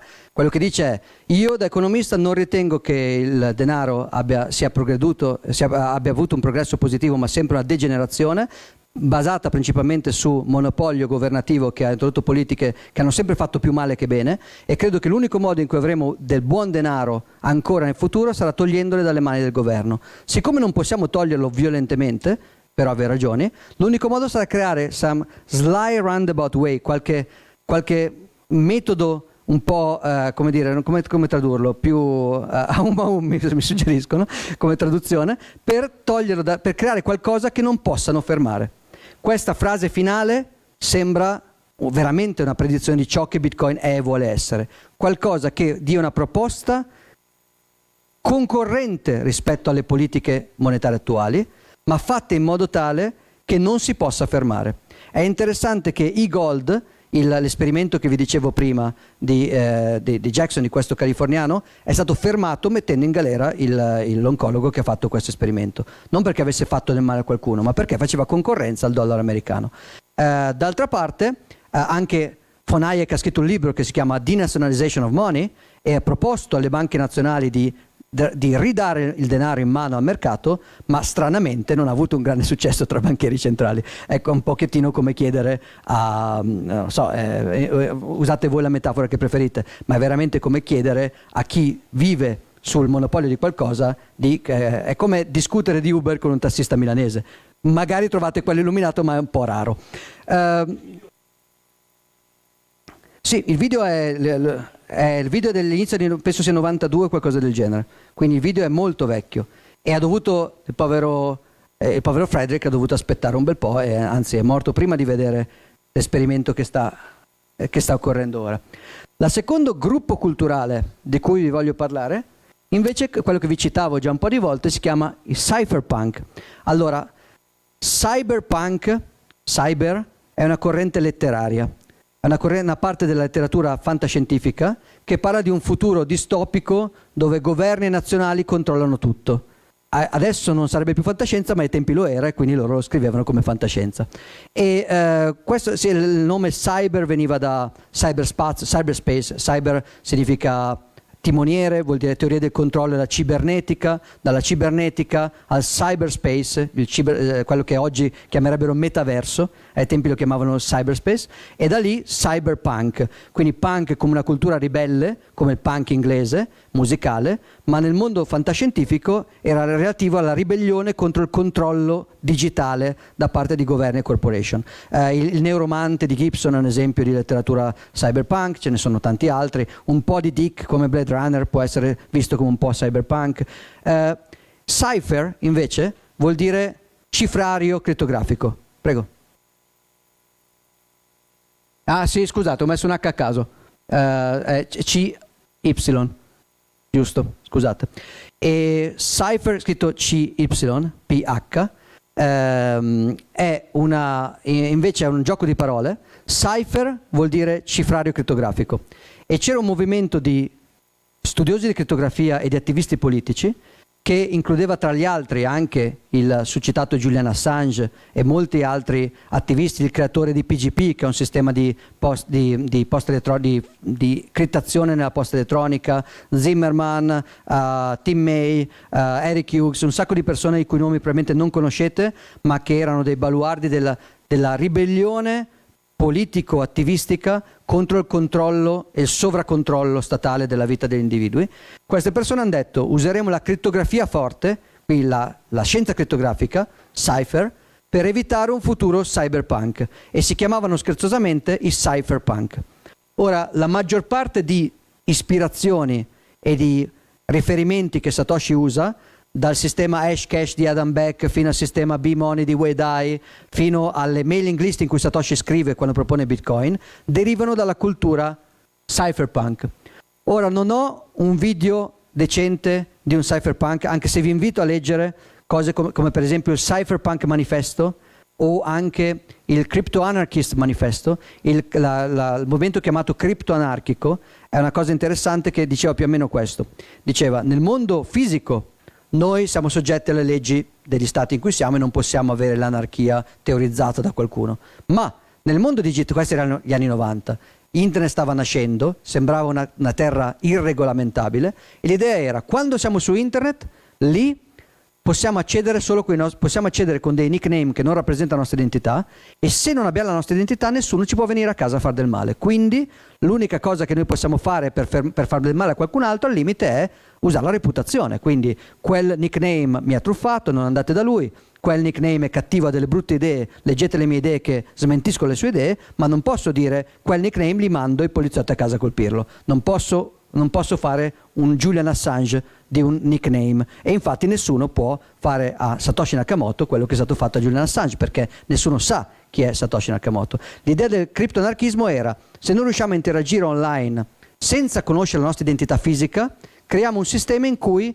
il costo di attaccare una persona è molto più alto del costo di difendersi. Si usa la privacy per difendersi, come dicevamo prima. Se Robinson può nascondere la propria roba, l'attaccante non sa che ce l'ha e dove ce l'ha, e quindi fa molta più fatica andargliela a togliere a suon di mazzate. Non è più uno scontro tra chi è più grosso o chi ha il randello più grosso, è uno scontro tra l'attaccante che non sa che cos'hai e dove lo hai e il difensore invece che lo sa. La privacy crea un vantaggio sproporzionato per il difensore rispetto che l'attaccante. Dicevo, non ci sono le focalizzazioni nel movimento cypherpunk, sono privacy, sono la condivisione anche di informazione e la scalabilità, specie sociale, la possibilità di inclusione, di creare sistemi che possano scalare anche tecnicamente. Non ho qui un video di un cypherpunk, ci sono dei video di cypherpunk, vi consiglio di leggere quei documenti, ma la cosa, anche per simmetria, ho voluto mettere un altro premio Nobel che fa un discorso assolutamente cypherpunk. Questa è un'intervista a Milton Friedman, che anche se molti potrebbero confondersi, non fa parte della scuola austriaca di economia, anzi è considerato un socialista monetario da chi fa parte della scuola austriaca di economia, ed è un premio Nobel che nel 99 diceva così. But I think a much more reliable source of optimism is the growth of the internet. In your area, the major effect of the internet will be to make it harder for government to collect taxes. Governments can collect taxes best on things that don't move. Land is an ideal basis of taxation because you can't take it away. Yep.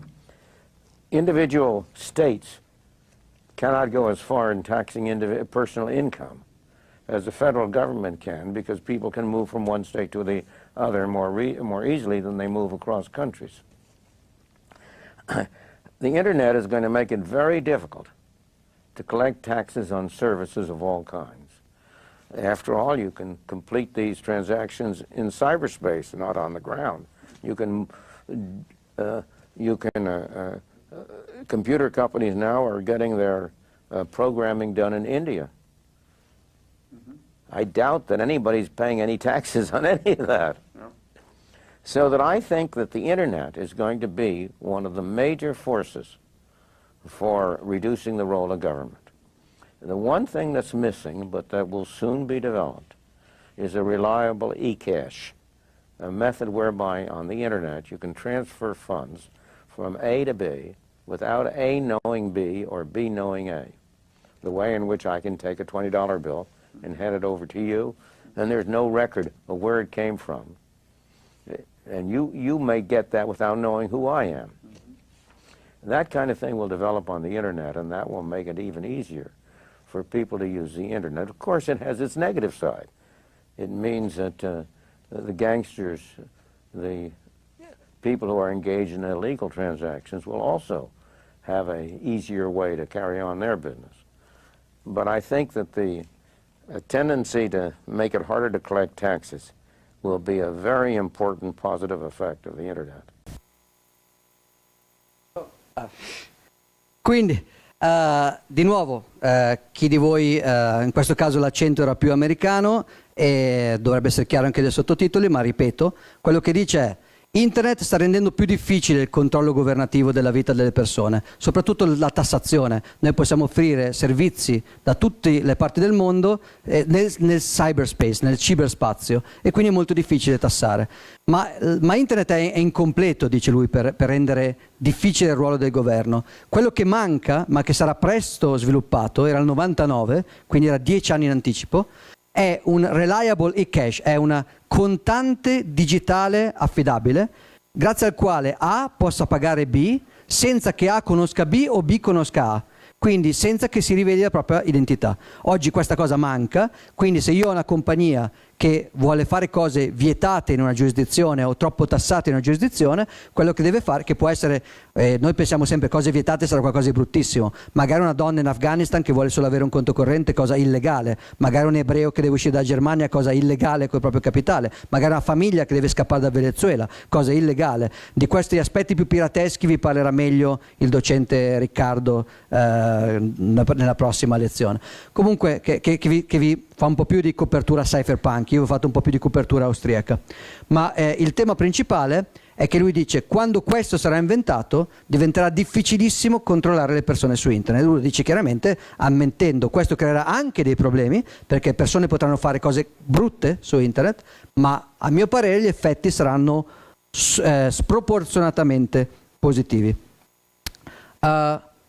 Ultima slide, quanto tempo ho ancora? Giusti. La lezione era sul perché Bitcoin, non ho detto niente di tecnico, vi faccio solo una slide veloce in cui non entro nel merito per farvi vedere alcuni pezzi del come Bitcoin e associarli a quello che abbiamo detto in queste 3 ore. Grazie a questa lezione, a questa slide, secondo me, se la tenete in mente, potreste poi, quando andate a approfondire con gli altri docenti, avere un po' più di aha moments in cui collegate alcune cose. In particolare, ci sono 4 grossi pezzi di tecnologia usati da Bitcoin. Satoshi Nakamoto arriva fino a questo pezzo qui che chiamiamo la time chain, e questo pezzo che si chiama Lightning Network, Satoshi Nakamoto l'ha inventato, ma un anno dopo lo chiamava High Frequency Channels. L'ha inventato un anno dopo e non è stato realizzato fino a pochi anni fa, fino al 2016. Quindi questo è un pezzo nuovo. Senza questo però Bitcoin è sostanzialmente incompleto, perché fino a questo pezzo qui aveva dei problemi enormi di scalabilità e di privacy, quindi aveva dei problemi grossi. Questo, anche se è un'evoluzione recente, secondo me è parte integrante degli strumenti che Bitcoin deve utilizzare per poter raggiungere un buon livello di scalabilità e privacy. Il primo pezzo si chiama prova di lavoro. Viene da un discorso che è una misura creata per combattere lo spam, e se ci pensate lo spam, ma poi capirete meglio perché quando studierete la prova di lavoro e come è nata, è un problema di scarsità digitale. Il problema è che mandarvi spam nella lettera cartacea è costoso, c'è un costo di mandarvi le lettere, l'inchiostro e la carta e qualcuno che ve le spedisce, mentre mandarvi le mail a costo 0. Quindi c'è un problema di costo di riproduzione, scarsità. Dall'altra parte il problema è risolvere la scarsità senza danneggiare la privacy, perché un modo ovvio per fermare lo spam o limitarlo è fare una lista dei buoni e dei cattivi, white list o black list, ma è un modo che danneggia enormemente la privacy. La soluzione si basa su qualcosa che è chiamato algoritmi di hash crittografico, modificato introducendo una cosa che si chiama aggiustamento a difficoltà. Non pretendo che capiate minimamente quello di cui sto parlando, ripeto, questa è una slide suggestiva per cui dopo, quando capirete questi pezzi, li potete incastrare. La proof of work rientra tipicamente, se vogliamo, nel lato austriaco di Bitcoin, è tutto ciò che ha a che fare con la produzione di scarsità e con, diciamo così, la creazione di costo per riprodurre qualche cosa. È il controllore della banca centrale di Bitcoin, della banca decentrale di Bitcoin. La seconda parte si chiama firme digitali o proof of knowledge, ed è il problema di come dimostrare che qualcuno è l'autore di un messaggio, ma senza impedire di verificare la quantità di collaterale. Per esempio, l'oncologo californiano che ha creato i gold aveva una specie di cassaforte piena d'oro che rappresentava l'oro che poteva convertire rispetto al titolo digitale che girava su internet. Ovviamente questa cosa impediva la privacy, perché lui doveva dire dove era la sua vault, dove era il suo cavò, e doveva anche dire quanto c'era oro per ogni cliente, altrimenti non si poteva fare l'auditing. La privacy va un po' contro il concetto di auditing, e Bitcoin ha questa tensione che risolve in gran parte con il sistema di firme crittografiche. Gli altri due pezzi sono quello chiamato time chain, che era il nome originale di quella struttura dati particolari di Bitcoin, che poi vedrete che viene chiamata oggi blockchain, però il termine blockchain è diventato un termine così abusato che ha perso ogni significato. In genere quando qualcuno vi parla di blockchain al 99% vi sta supercazzolando, perché è proprio un termine che è stato completamente desemantizzato, ormai vuol dire tutto e il contrario di tutto. Il termine originale era time chain. E l'ultima tecnologia importante di cui vi parlerà qualcuno è il Lightning Network, che è invece vi lascio quest'ultima suggestione e poi chiudo. La prova di lavoro è la risposta alla domanda cosa ci stiamo trasferendo. Ci stiamo trasferendo una prova di lavoro, poi capirete perché. La firma digitale è una risposta alla domanda chi può trasferire e chi può ricevere. Può trasferire chiunque abbia una chiave segreta e può mandarlo a chiunque abbia una chiave pubblica. La time chain è una risposta alla domanda quando, ovvero quando una transazione è finale. Posso fare la stessa transazione 2 volte, quando una transazione è veramente confermata.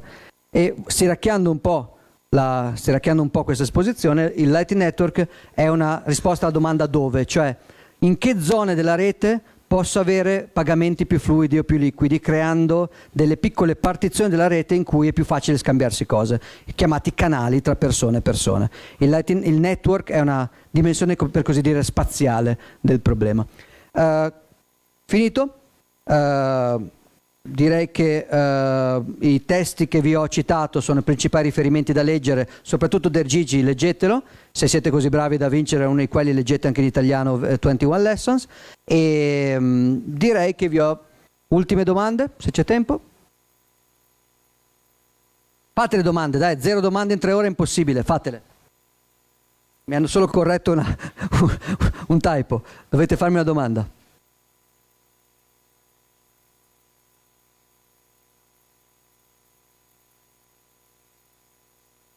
Troppo.